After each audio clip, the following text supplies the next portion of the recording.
প্রিয় শিক্ষার্থী বন্ধুরা, আশা করি সবাই ভালো আছেন, সুস্থ আছেন এবং নিরাপদে আছেন। তাহলে আমরা শুরু করছি আইন আদালত বার এমসিকিউ ফাইনাল টাচ নোট হতে।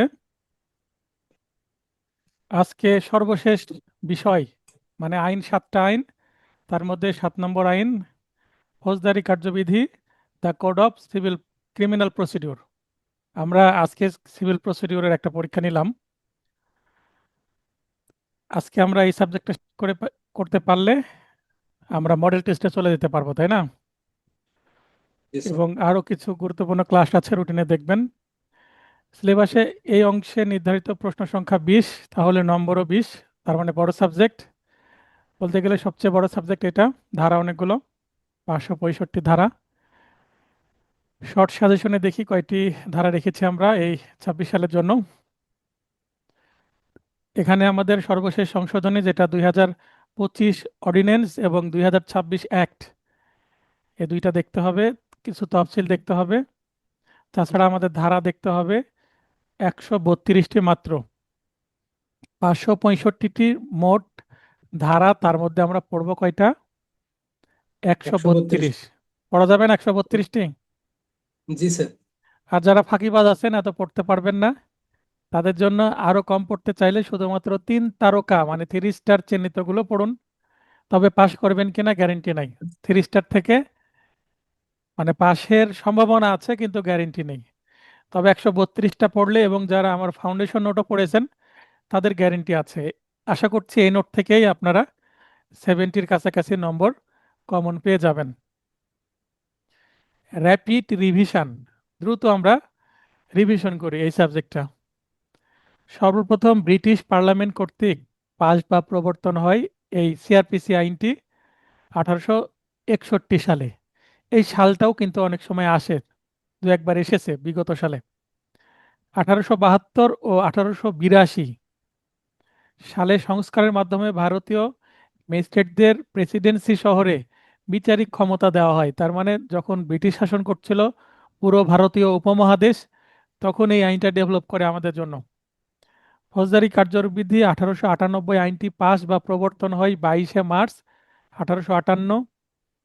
কার্যকর বা বলবৎ হয় বা ইফেক্ট হয় 1 জুলাই 1898। অর্থাৎ 1 জুলাই একটি মনে রাখার মতো তারিখ, কারণ 1 জুলাই হচ্ছে অর্থ বছরের প্রথম তারিখ, তাই না?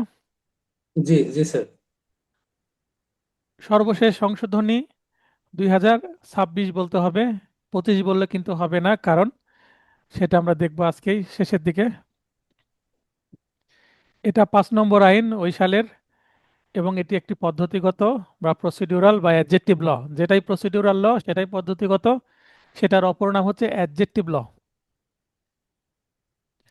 এটা খণ্ড আছে 9টি, অধ্যায় আছে 46টি। পেনাল কোডে অধ্যায় কয়টি আছে বলেন তো? স্যার পেনাল কোডে কয়টি 23টি না অধ্যায় স্যার? আছে? হ্যাঁ, পেনাল কোডে 23টি, আর সিআরপিসিতে 23টি, ডাবল 46টি, এভাবে মনে রাখবেন। হ্যাঁ, দারুণ একটা রিলেশন আছে, তাই না? জি স্যার।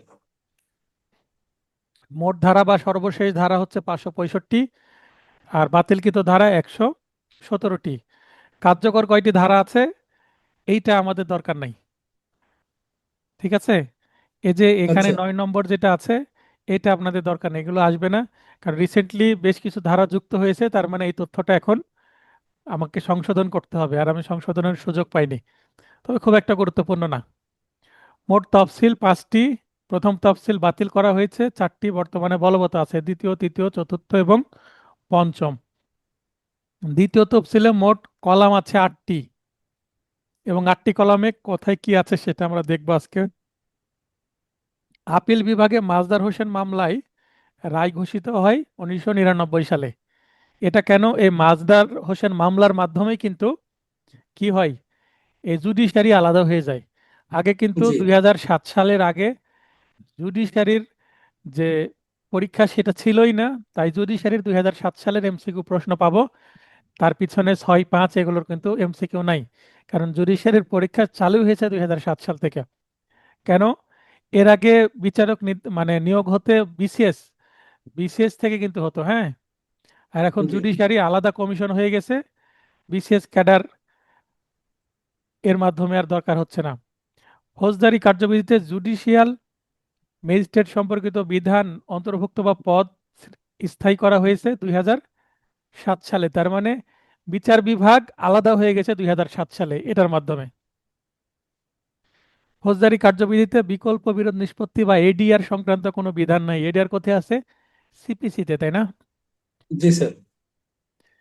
যদি কোনো শুধু ম্যাজিস্ট্রেট শব্দ থাকে, মানে ম্যাজিস্ট্রেটের আগে পরে কোনো কিছু না থাকে, যেমন executive magistrate, special magistrate, senior magistrate, metropolitan magistrate, এই শব্দগুলো যদি না থাকে, জাস্ট ম্যাজিস্ট্রেট থাকে, তাহলে বুঝবো তিনি হচ্ছেন জুডিশিয়াল ম্যাজিস্ট্রেট। ওকে।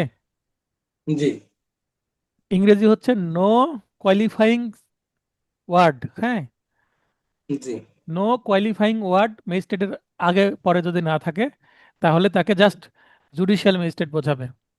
4 এতে আছে ধারা, ফৌজদারি আদালত প্রধানত দুই প্রকার: দায়রা জজ, ইংরেজি হচ্ছে সেশন কোর্ট, আর ম্যাজিস্ট্রেট আদালত বা ইংরেজিতে হচ্ছে ম্যাজিস্ট্রেট কোর্ট। ধারা 6 আছে। তাহলে প্রধানত দুই প্রকার আদালত। আর দায়রা জজ কত প্রকার বললে হবে? 3 প্রকার: তিন দায়রা প্রকার। জজ, অতিরিক্ত দায়রা জজ, যুগ্ম দায়রা জজ। ধারা 9, সেশন জাজ, অ্যাডিশনাল সেশন জাজ, জয়েন্ট সেশন জাজ। জয়েন্ট সেশন জাজকে আবার কি বলে? সাব জাজ। হাইকোর্ট বিভাগ আইনে অনুমোদিত যে কোনো দণ্ড দিতে পারে। হাইকোর্ট বিভাগ মৃত্যুদণ্ড থেকে শুরু করে সবকিছুই দিতে পারে। পেনাল কোডে কয় প্রকারের দণ্ড বহাল আছে বর্তমানে 53 ধারা অনুসারে? 5 প্রকার। 5 প্রকারের: সর্বোচ্চ কারাদণ্ড, মৃত্যুদণ্ড। সর্বোচ্চ কারাদণ্ড যাবজ্জীবন, এবং সর- সর্বোচ্চ শাস্তি হচ্ছে কারাদণ্ড, সরি স্যার। জি, কারাদণ্ড মৃত্যুদণ্ড। যাবজ্জীবন। তো যদি আমি জি প্রশ্ন জি করি জি স্যার। সর্বোচ্চ কারাদণ্ড কত পেনাল কোডে, তাহলে হবে কিন্তু যাবজ্জীবন। যাবজ্জীবন। মৃত্যুদণ্ড বললে হবে না, মৃত্যুদণ্ড কিন্তু কোনো কারাদণ্ড নয়। বুঝতে পারলেন? ভাইভাতে এইভাবে মানে কনফিউজ মৃত্যুদণ্ডকে করবে কিন্তু। সর্বোচ্চ দণ্ড, সর্বোচ্চ দণ্ডের ক্ষেত্রে মৃত্যুদণ্ড। হ্যাঁ, ধারা 31। ঠিক আছে। জি তাহলে দায়রা জজ, অতিরিক্ত দায়রা জজ যে কোনো দণ্ড দিতে পারে। তাহলে হাইকোর্টে যে কোনো দণ্ড দিতে পারে, এবং জেলা পর্যায়ে দুইটা কোর্ট আছে: অ্যাডিশনাল সেশন জাজ, সেশন জাজ, দায়রা জজ এবং অতিরিক্ত দায়রা জজ। এবং যতগুলো ট্রাইব্যুনাল আছে, হ্যাঁ, যতগুলো ট্রাইব্যুনাল আছে সবগুলোই কিন্তু দায়রা জজ সমতুল্য। বুঝতে পেরেছেন?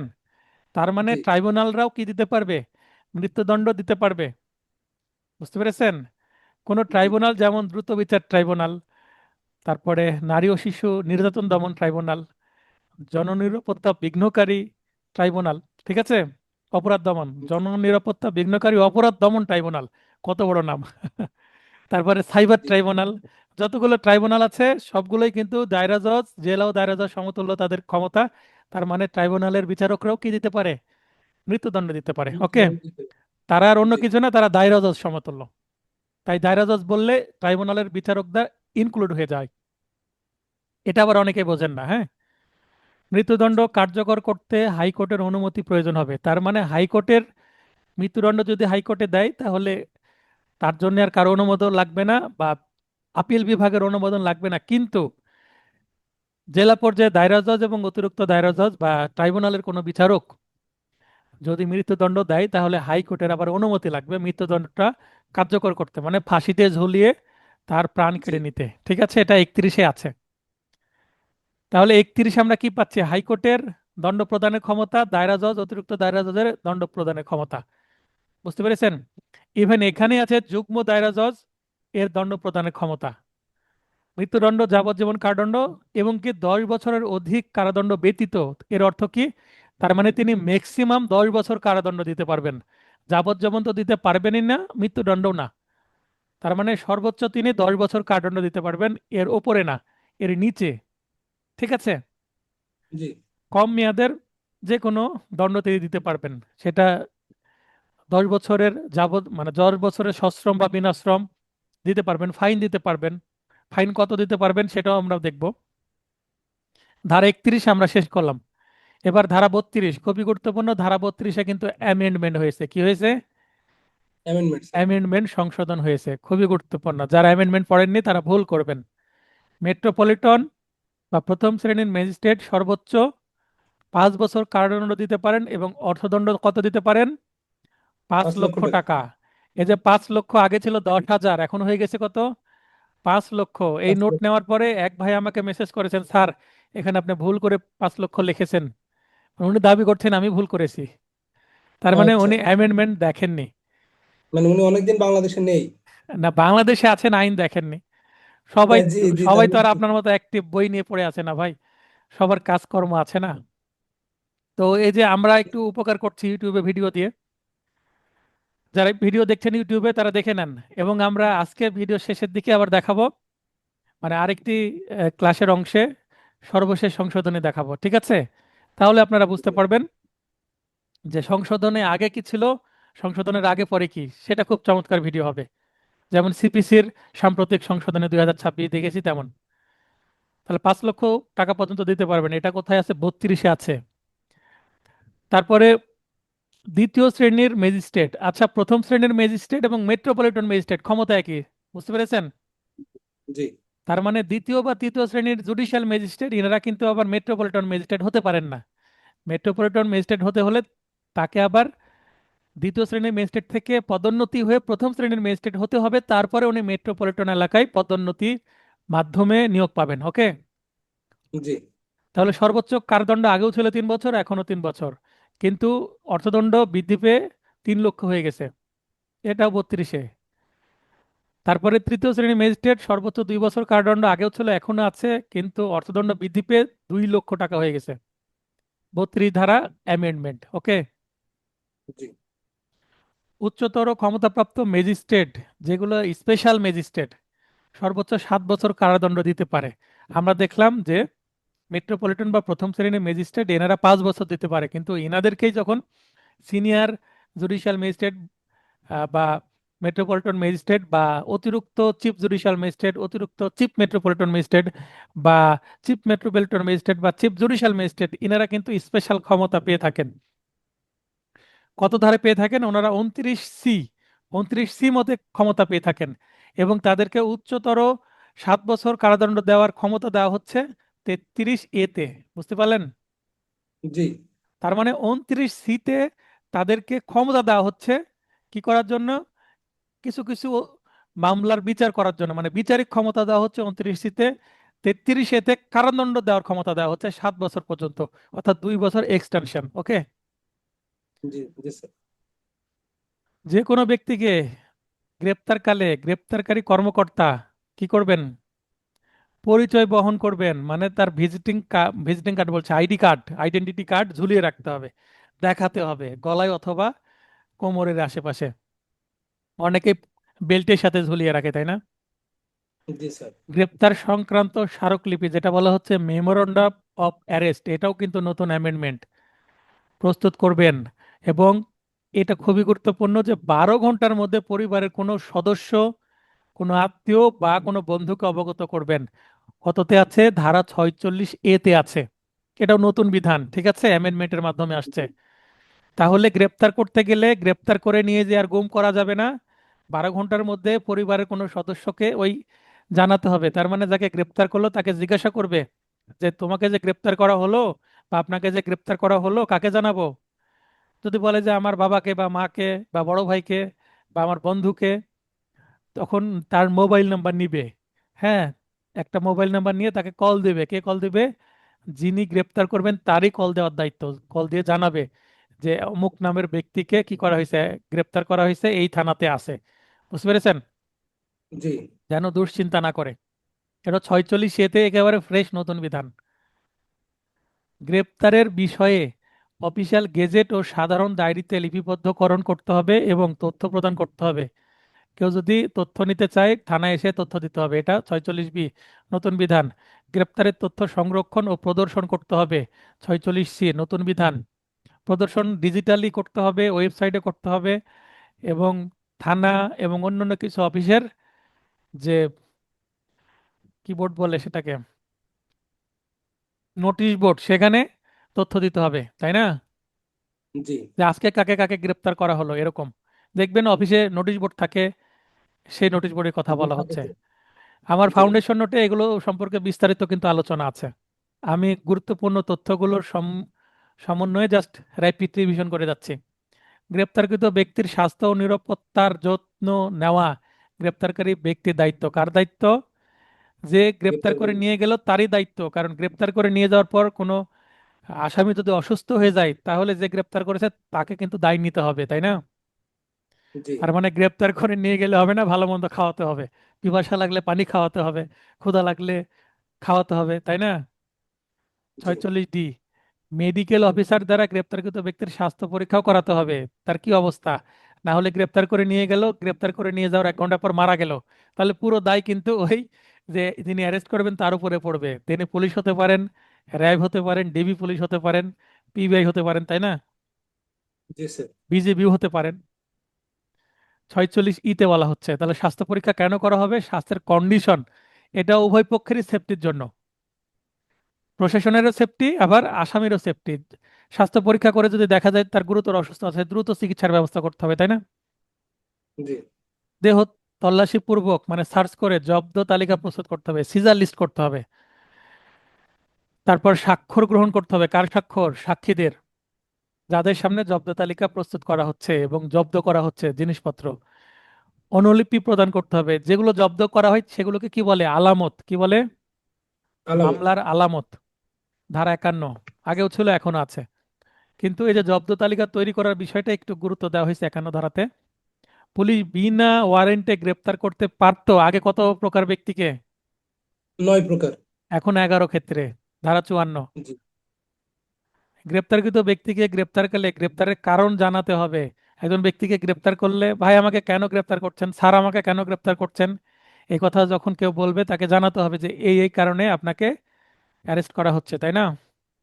জি 54A সম্পূর্ণ নতুন বিধান, ব্যক্তিগত সমনের পাশাপাশি আগে আদালতে মামলা হোক, এই মামলার সমন আদালতের লোক দিয়ে দিয়ে আসবে আসামিকে, যদি সমন জারি হয়। আর অ্যারেস্ট হলে তো ডিরেক্ট পুলিশ, মানে অ্যারেস্ট ওয়ারেন্ট যদি হয় তাহলে ডিরেক্ট পুলিশ দিয়ে অ্যারেস্ট করবে, তাই না? তো জি যেখানে আসামি আছে তাকে খুঁজে বের করে তার বাড়ি বা তার দোকানে গিয়ে সমন দিয়ে আসবে। কোর্ট থেকে লোক গিয়ে, তো কোর্ট থেকে কারা যায়, প্রসেস সার্ভার, হ্যাঁ, জারিকারক। তো বর্তমানে জারিকারকের পাশাপাশি ইলেকট্রনিক মাধ্যম, যেমন SMS করা যাবে তার মোবাইল ফোনে। বর্তমানে এখন প্রায় 99% লোকে কি করে, ফোন ব্যবহার করে, তাই না? জি স্যার। ভয়েস কল, তাকে মোবাইল ফোনে কল দিয়ে জানানো হতে পারে। ইনস্ট্যান্ট মেসেজিং সার্ভিস, মানে হোয়াটসঅ্যাপ, মেসেঞ্জার এগুলো, বা ইমেলের মাধ্যমে, সে যদি হাই প্রোফাইল কোনো ব্যক্তি হয়, ইমেল ব্যবহার করে, যেমন আমি একজন অ্যাডভোকেট, আমি কিন্তু ইমেল ব্যবহার করি, তাই না? আমার ভিজিটিং কার্ডে জি ইমেল থাকে। তো কোনো কারণে কোনো ব্যক্তির বিরুদ্ধে মামলা করতে যাওয়ার সময় বাদী যদি আসামির নামের নিচে ইমেল আইডি বা মোবাইল নম্বর দিয়ে দেয় তাহলে তার মোবাইলে কল করেও কিন্তু সমন বিষয়ে জানা যেতে পারে, অথবা সমনের একটা ছবি তুলে তার হোয়াটসঅ্যাপে, তার ইমেলে পাঠিয়ে দেওয়া যেতে পারে। বুঝতে পেরেছেন? তাহলে জি একটা চমৎকার বিধান। বাস্তবে এটা এখনো কি 100% কার্যকর হয়নি, আইনে কার্যকর হয়েছে কিন্তু প্র্যাকটিক্যালি ব্যবহার হচ্ছে না, তাই না? কারণ আইন হলেই সেটা কাজে লাগাতে একটু সময় নেয়। তো এইগুলোর মাধ্যমেও সমন জারি করা যাবে। এটা 69-এ বিধান ছিল, ব্যক্তিগতভাবে যাবে, সেখানে কিছুটা অ্যামেন্ডমেন্ট এনে আরো কিছু সহজ সিস্টেম করা হলো। তলবি ব্যক্তিকে পাওয়া না গেলে, তলবি ব্যক্তি মানে যাকে সমন দিতে যাওয়া হয়েছে, তাকে যদি পাওয়া না যায়, রহিমের বাড়ি গেছে রহিম নাই, তাহলে কি করতে হবে, পরিবারের প্রাপ্তবয়স্ক, আগে শুধু পুরুষ 18+ কোনো পুরুষ সদস্য, মানে ওই রহিমের পরিবারের তার বাবা, তার ভাই বা তার সন্তান যার বয়স 18+, তাদেরকে দিতে হতো। কিন্তু বর্তমানে তার স্ত্রী, তার মেয়ে, তার মা, যার বয়স 18+, তাকেও দেওয়া যাবে, তাই না? তাহলে নারী পুরুষ জি উভয় স্যার। সমান অধিকার দেওয়া হলো রিসেন্ট অ্যামেন্ডমেন্টের মাধ্যমে, ধারা 77। তাহলে এখন এখান থেকে যদি প্রশ্ন আসে শুধুমাত্র পুরুষ সদস্য, তাহলে কিন্তু ভুল হয়ে যাবে, নারী সদস্য। ছোট ছোট কিন্তু রিটেনও প্রশ্ন আসতে পারে এগুলোকে টার্গেট করে, তাই না? জি গ্রেপ্তারি পরোয়ানা কার্যকর করেছেন এমন পুলিশ অফিসার গ্রেপ্তারকৃত ব্যক্তিকে অনাবশ্যক বিলম্ব ছাড়াই আদালতে হাজির করবেন। এটা বলা হচ্ছে 81-তে, মানে অনাবশ্যক বিলম্ব এই শব্দটা মনে রাখবেন 81-তে। জি পলাতক ব্যক্তির জন্য হুলিয়া জারি করা হয় কততে, ধারা 87। আচ্ছা, একটা 35 নম্বরে একটা পয়েন্ট আমি বুঝিয়ে দিই, আপনাদের কনফিউশন হবে। এখানে একটা বলা হয় যে 24 ঘন্টার মধ্যে আদালতে হাজির করতে হবে, এটা বলা হয় না? জি এখানে যদি কগনিজেবল অফেন্স করে, মানে থানায় মামলা হচ্ছে, বুঝতে পেরেছেন, বা মামলা হওয়ার আগে জি খবর পাওয়া গেল যে এখানে একটা বড় ধরনের অপরাধ হয়েছে, চুরি হয়েছে, ডাকাতি হয়েছে, দস্যুতা হয়েছে, গুরুতর আঘাত করেছে, মানে বিশাল একটা কি ফাইটিং হয়ে গেছে, বা মার্ডারও হয়েছে, রেপ হয়েছে, তাহলে এগুলো কগনিজেবল অফেন্স। পুলিশ মামলা করার আগে যে অ্যারেস্ট করবে আসামিকে, তাই না? জি তো এই যে অ্যারেস্ট করলো, এই অ্যারেস্ট করলে কিন্তু 24 ঘন্টার মধ্যে আদালতে হাজির করতে হবে। কেন? কারণ, এবং যাতায়াতের সময়টা বাদ দিতে হবে, কারণ তাকে অ্যারেস্ট করে নিয়ে এসে থানায় বসে রাখতে হবে, থানার সেলে রাখার পরে মামলা লিখতে হবে, লিখার পরে গা তো আদালতে দিতে হবে, তাই 24 ঘন্টা সময় দিতে হবে। ঠিক আছে? তো সেখানে জি 24 ঘন্টা, আর এখানে হচ্ছে অনাবশ্যক বিলম্ব ছাড়াই। অপশন কিন্তু দুইটা, এখানেও 24 ঘন্টা আসতে পারে, কিন্তু পার্থক্য কি বুঝবো কি করে কোনটা এসেছে? যে গ্রেপ্তারি পরোয়ানা কার্যকর করেছেন, তার মানে যখন আদালত কোনো ডাব্লুএ ইস্যু করেছে, আদালত থেকে কাউকে গ্রেপ্তারের জন্য গ্রেপ্তারি পরোয়ানা বা ওয়ারেন্ট অফ অ্যারেস্ট ইস্যু করেছেন কোনো বিচারক, সেই বিচারকের অ্যারেস্ট ওয়ারেন্টের প্রেক্ষিতে কাউকে অ্যারেস্ট করে তখন আদালতে নিয়ে যাওয়ার জন্য অনাবশ্যক বিলম্ব ছাড়াই, সম্ভব হলে 1 ঘন্টার মধ্যে নিয়ে আসতে হবে, বুঝতে পেরেছেন? জি জি তার স্যার। মানে এখানে 24 ঘন্টার দরকার নাই। কেন? মামলা তো আগেই হয়ে আছে, এক্সিস্টিং একটা পুরাতন মামলাতে ওয়ারেন্ট হয়েছে, সেই মামলাতে অ্যারেস্ট করে পুলিশ অনাবশ্যক বিলম্ব ছাড়াই, উইথাউট এনি ডিলে, দ্রুত জি আদালতে হাজির করতে হবে। আর যেখানে ওয়ারেন্ট এর বিষয় না, কখন ওয়ারেন্ট ছাড়াই, ওই যে আমরা 54 ধারায় দেখলাম 11টি ক্ষেত্রে, তাই না? জি স্যার। তো সেই ক্ষেত্রে অ্যারেস্ট করলে 24 ঘন্টা সময় পাওয়া যাবে। কেন? কারণ থানায় বসে তো মামলাটা লিখতে হবে, তাই না? জি এই কনফিউশনটা ক্লিয়ার হলো কিনা? জি স্যার, ভালো এটা হয়েছে ধারা, স্যার এটা। ধারা 81 দেখবেন অপশন থাকে অনাবশ্যক বিলম্ব আবার 24 ঘন্টা। অনেকে বোঝে না এটা, বুঝিয়ে দিলাম। পলাতক ব্যক্তির সম্পত্তি ক্রোক করা যাবে 88-তে। তার মানে ক্রোক করার বিধান কিন্তু আছে সিপিসিতে, দেওয়ানি কার্যবিধিতে, কিন্তু ক্রোক কোথাও করা যাবে, এখানে ফৌজদারি কার্যবিধিতে আছে, কোয়াসি সিভিল ম্যাটার্স এগুলো। হুলিয়া জারিকৃত ব্যক্তি 6 মাসের মধ্যে উপস্থিত না হলে প্রকৃত সম্পত্তিটি সরকারের এখতিয়ারভুক্ত হবে। ধারা 88, মানে একজন ব্যক্তি পলাতক, ফেরারি আসামি, এখন তাকে হাজির করার জন্য হুলিয়া জারি করা হলো, আসে না, তার সম্পত্তি ক্রোক করা হলো, আসে না, ক্রোক করার পর 6 মাস পর্যন্ত যদি সে না আসে, সম্পত্তি কার হয়ে যাবে? সরকারের, রাষ্ট্রের। বুঝতে পেরেছেন? জি তাহলে সম্পত্তি হারানোর ভয়েও যেন সে আদালতে হাজির হয়, তাই না? জি তাকে প্রেশার সৃষ্টি করা আদালতে হাজির হওয়ার জন্য, তাই না? আচ্ছা, বেআইনিভাবে আটক ব্যক্তির জন্য তল্লাশির আবেদন করা যাবে 100 ধারায়, এটাকে কি বলি? বউ উদ্ধারের মামলা, হ্যাঁ, বৌদ্ধ। বউ এবং জি সন্তান উদ্ধারের মামলা। আমার স্ত্রীকে আটক করে রেখেছে, আমার শ্বশুর শাশুড়ি আসতে দিচ্ছে না, আমার সন্তানকে আটক করে রেখেছে, অমুক ব্যক্তি আসতে দিচ্ছে না, এটা হচ্ছে কমন সিনারিও, ডোমেস্টিক ম্যাটার্স। এছাড়াও যদি মনে করেন কোনো শত্রু, রহিমকে তার একজন শত্রু আটকে রেখেছে, রহিমের পরিবারের তার স্ত্রী বা সন্তান বা তার ভাই, তার বাবা বললো যে আমাদের পাশের গ্রামের এক ব্যক্তি, যেটা আমাদের জাতশত্রু, সে আমার ভাইকে বা আমার সন্তানকে জোরপূর্বক আটকে রেখেছে তার বাসায়, রেখে কি করছে? অত্যাচার করছে। বুঝতে পেরেছেন? তো জি এটা 100 ধারায় মামলা করা যাবে। এছাড়া কিডন্যাপিং এর মামলা দেওয়া যাবে, তারপরে আটক রাখার জন্য মামলা দেওয়া যাবে, যেটা কনফাইনমেন্ট, তাই না? জি 100 ধারায় মামলা করলে ডিরেক্ট সার্চ ওয়ারেন্ট বের হয় অনেক সময়, এবং সার্চ করে ওই ব্যক্তিকে খুঁজে নিয়ে এসে আপনার হাতে বুঝিয়ে দিবে আদালতের মাধ্যমে। শান্তি রক্ষার মুচলেকা বা বন্ডের মেয়াদ অনধিক 1 বছর, 107 ধারায়। আপনাকে কেউ হুমকি দিচ্ছে, মারবে, গুম করে ফেলবে, সম্পত্তি পুড়িয়ে দিবে, চুরি করবে, আপনি আগে থেকে টের পেলেন, আপনি থানায় একটা জিডি করেন, পাশাপাশি আদালতে নির্বাহী কোর্টে 107 ধারায় একটা মামলা করেন, নির্বাহী কোর্ট তাকে সমন দিবে, সে সমন দিয়ে কারণ দর্শাতে বলবে কেন আপনি এই ব্যক্তিকে এরকম হুমকি দিচ্ছেন। তখন সে আদালতে বলবে স্যার আমি এগুলো ভবিষ্যতে আর করব না, এভাবে একটা বন্ড দিবে, তাহলেই সে কি হয়ে যাবে, এ মামলা থেকে মুক্তি পাবে, একদিনে মামলা শেষ। আর সে যদি বন্ড না দেয়, মামলাটা প্রসিকিউশন হবে, পরে সাক্ষ্য গ্রহণে তার যদি প্রমাণিত হয় তার কিন্তু 1 বছরের কারাদণ্ড হতে পারে।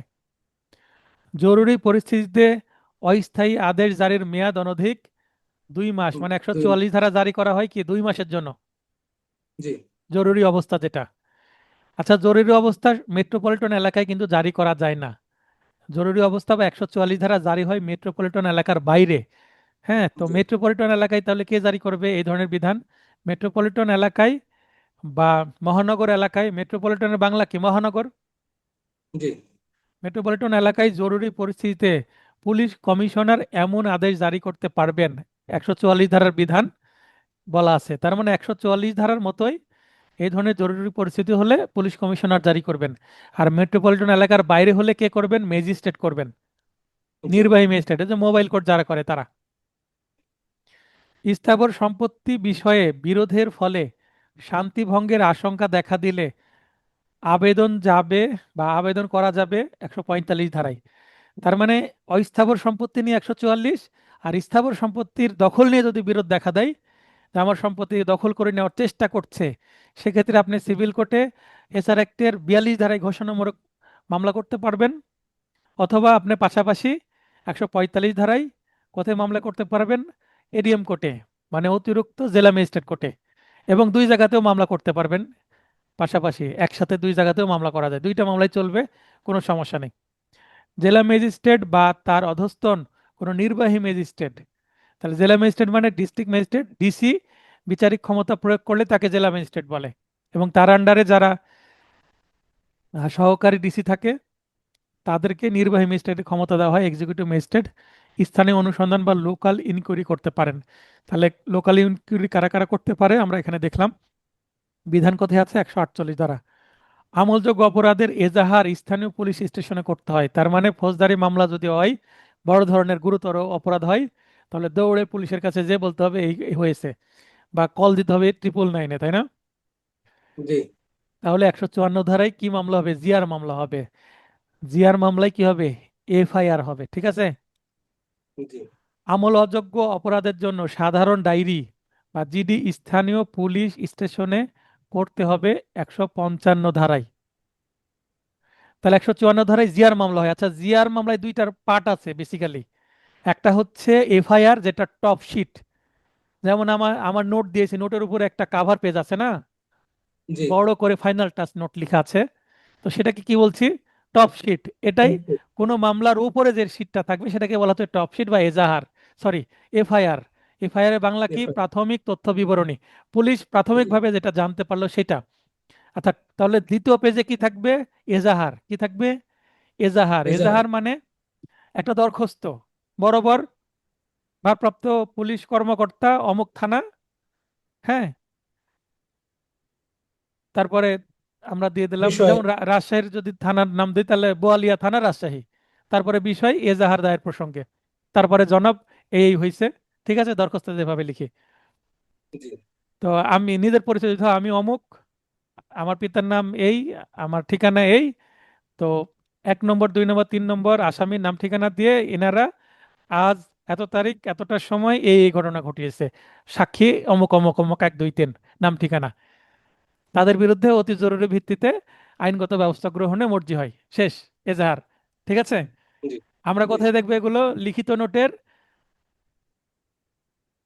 ড্রাফটিং বা মুস্তাফিজ অংশে মুস্তফা এগুলো আসতেছে। ভালোভাবে দেখবো, ঠিক আছে।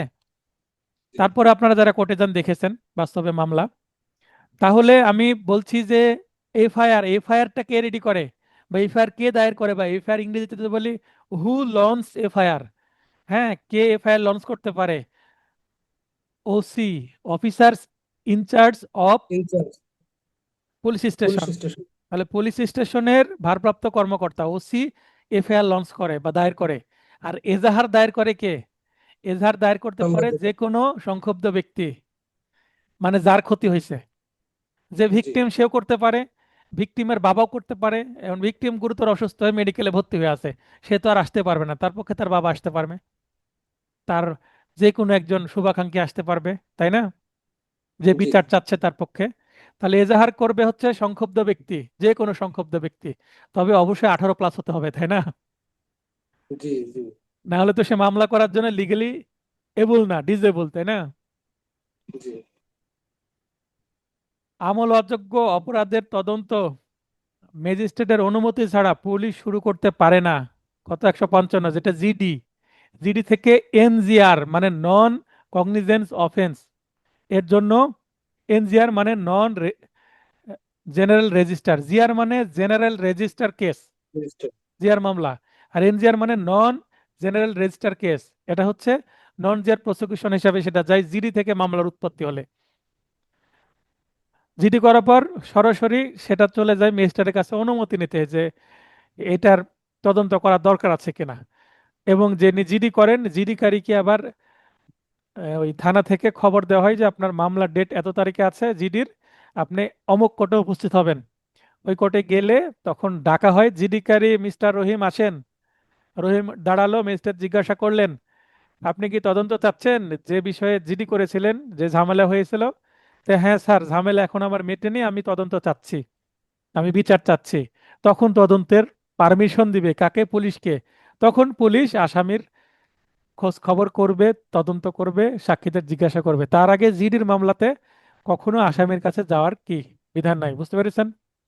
জি তবে যদি এমনি সাধারণ অভিযোগ করা হয়, অনেক সময় পুলিশ খোঁজ খবর নিতে যায়। এটা তদন্ত না, উভয় পক্ষকে একটু শাসিয়ে দেওয়া আর কি, যেন ঝামেলা না হয়, শান্তি শৃঙ্খলা বজায় রাখার জন্য। এটা আনঅফিসিয়াল কাজের মতো। আমলযোগ্য অপরাধের তদন্ত ম্যাজিস্ট্রেটের অনুমতি ছাড়াই পুলিশ শুরু করতে পারে, কত? 156-তে। এবং 156 ধারার বিধানেই কিন্তু অ্যারেস্ট করে ফেলতে পারে। সাক্ষীগণের হাজিরা নিশ্চিত করতে পুলিশ অফিসারের ক্ষমতা আছে 160 ধারায়। জিআর মামলায় প্রসিকিউশন পক্ষের অন্যতম ভূমিকা রাখে পুলিশ এবং পিপিএপিপি, তারা public prosecutor, assistant public prosecutor.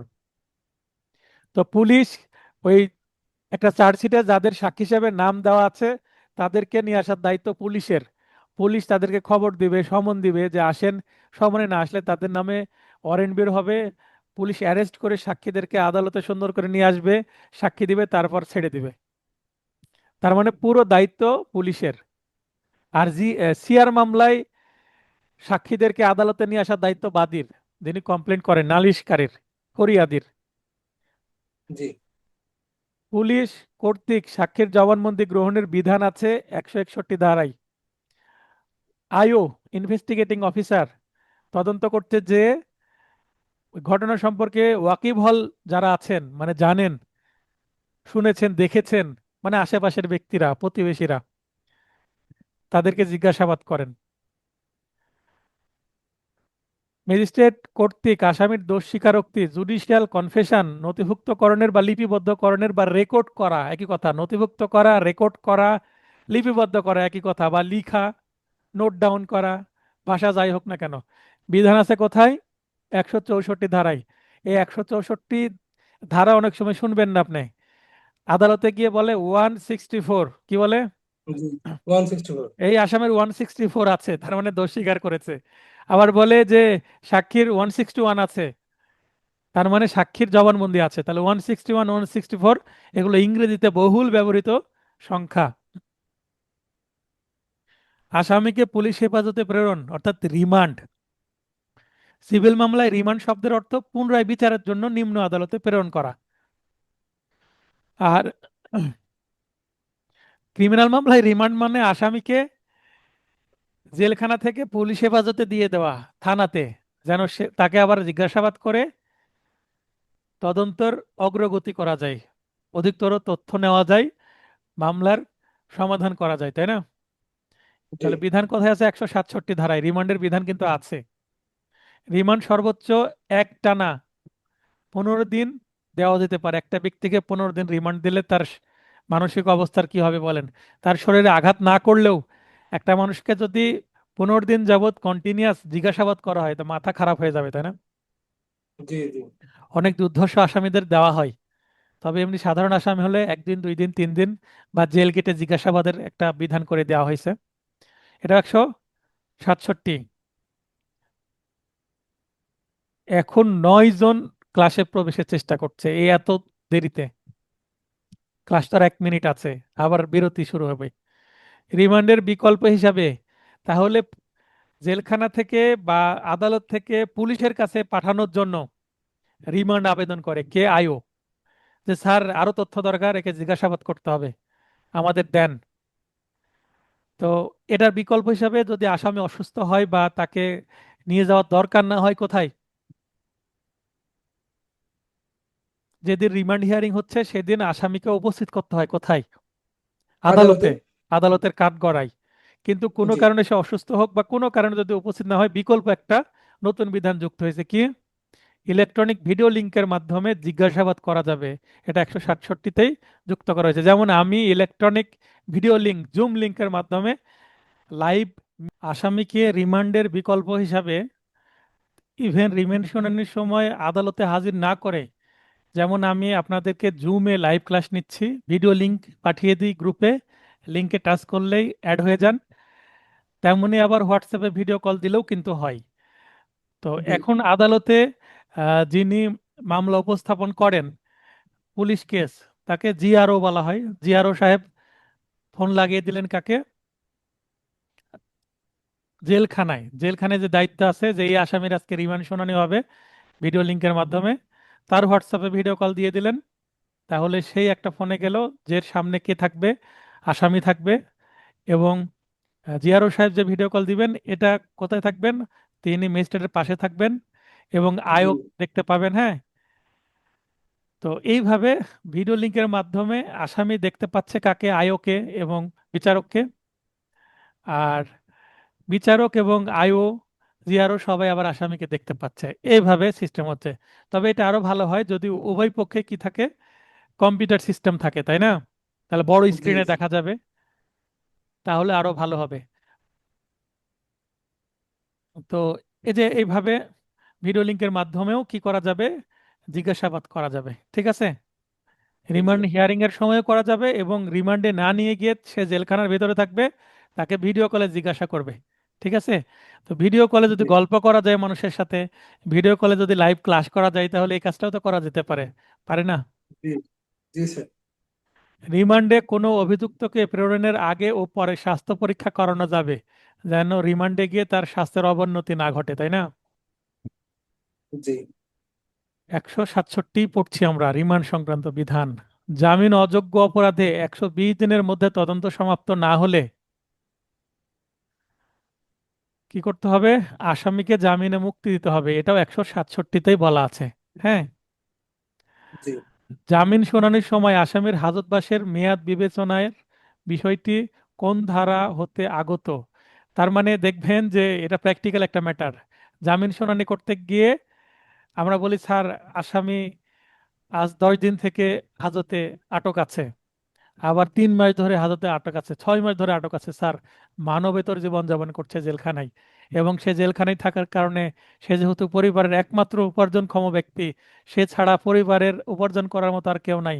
তার স্ত্রী এবং নাবালক নাবালিকা সন্তানেরা এবং বৃদ্ধ বাবা মা খুব অভাবে অনটনে না খেয়ে জি জি মানে দিনানিপাত করছে। হ্যাঁ। এইভাবে প্র্যাকটিক্যাল কনভিন্স স্কিলস। করতে হয়। ঠিক আছে, জি এগুলো প্র্যাকটিক্যাল তো বিষয়। তো এগুলো আমরা বলে কনভিন্স করি। তো কতদিন ধরে ভিতরে আছে এই যে বিষয়টা, এটা সরাসরি না থাকলেও 167 ধারা থেকে কিন্তু এই বিষয়টা এসেছে, বুঝতে পেরেছেন? জি গ্রেপ্তার দেখানো বা শোন অ্যারেস্ট এই সংক্রান্ত একটা নতুন বিধান, গ্রিন করে দিই তাহলে বুঝতে সুবিধা হবে। ও আটক সম্পর্কে ম্যাজিস্ট্রেটের দায়িত্ব সংক্রান্ত বিধান 167 এতে যুক্ত করা হয়েছে নতুন অ্যামেন্ডমেন্টে। পুলিশ অফিসারের রিপোর্ট অর্থাৎ পুলিশ রিপোর্ট দুই প্রকার। কি কি? চার্জশিট, যদি আসামির দোষ পাওয়া যায় প্রাথমিকভাবে, মামলার প্রাইমা ফেসি, আপাত দৃষ্টিতে মনে হচ্ছে অপরাধ করেছে আয়োর কাছে, তাহলে চার্জশিট দিবেন, অভিযোগপত্র। আর যদি মনে করে যে অপরাধের কোনো সংশ্লিষ্টতা নাই, আসামির বিরুদ্ধে মিথ্যা মামলা করা হয়েছে এবং কোনো সত্যতা পাওয়া যাচ্ছে না, তখন ফাইনাল রিপোর্ট।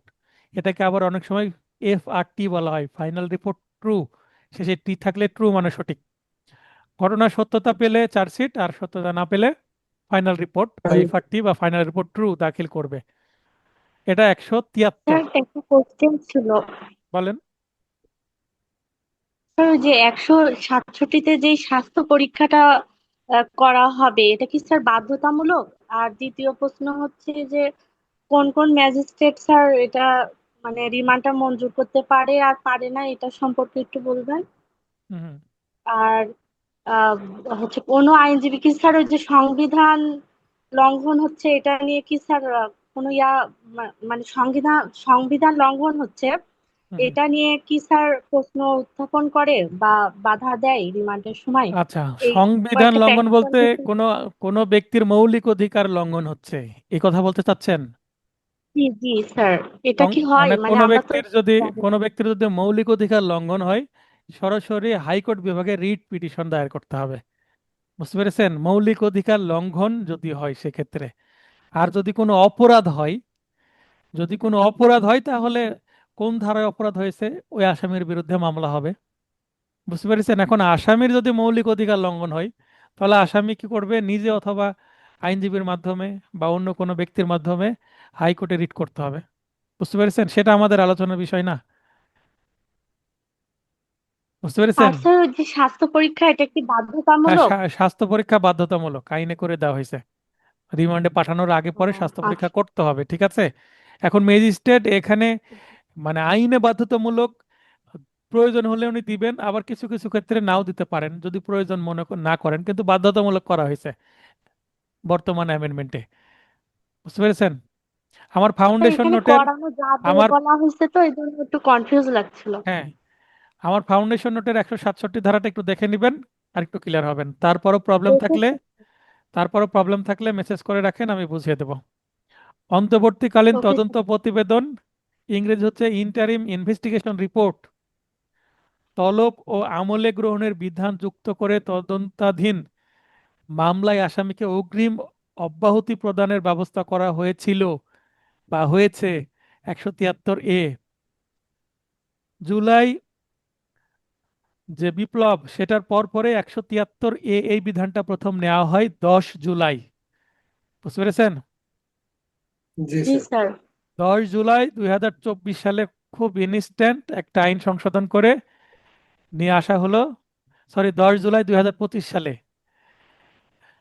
এটা নিয়ে আসা হলো। নিয়ে এসে তদন্তাধীন যে মামলাগুলো, যেগুলো বিশেষ করে গায়েবী মামলা বা রাজনৈতিক প্রতিহিংসার জন্য যে মামলাগুলো হয়েছিল, অনেক যারা রাজনৈতিক ব্যক্তিত্ব বিনা অপরাধে ভিতরে ছিলেন রাজনৈতিক প্রতিহিংসার কারণে, তাদের মামলা তদন্ত হ্যাঙ্গিং অবস্থায়, মানে চলমান অবস্থায়, হ্যাঁ, তদন্তকালীন, জি ডিউরিং ইনভেস্টিগেশন, তাদের একটা যেন মামলা থেকে বের করে নিয়ে আসা যায়, সেটার একটা কি ব্যবস্থা করা হয়েছিল এটার মাধ্যমে।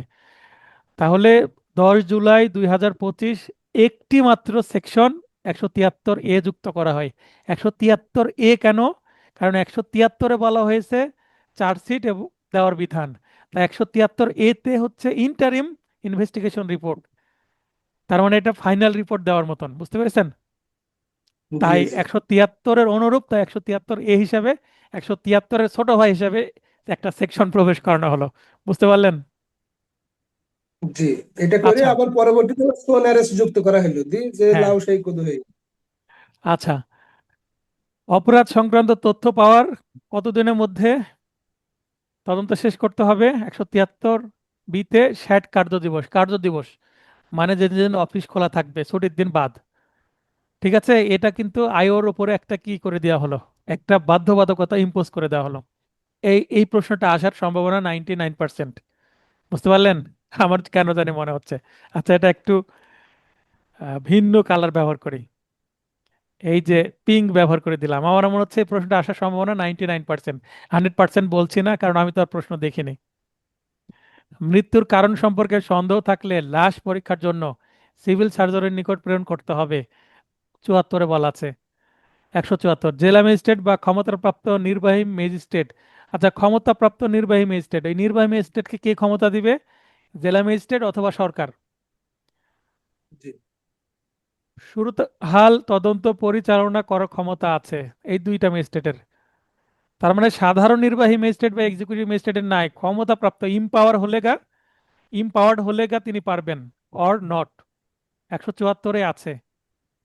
শুরু তাহাল রিপোর্ট বলতে একটা মার্ডার কেস, ক্রাইম স্পটে গিয়ে ভিকটিম পড়ে আছে, কি অবস্থায় আছে, কোন দিকে মাথা, কি অবস্থায়, এগুলো একটু নোট নিল, ছবি তুলে নিল, দ্যাট ইজ সুরতহাল রিপোর্ট। কি হালে আছে সে, সেটা হচ্ছে সুরতহাল। সুরত মানে কি? চেহারা।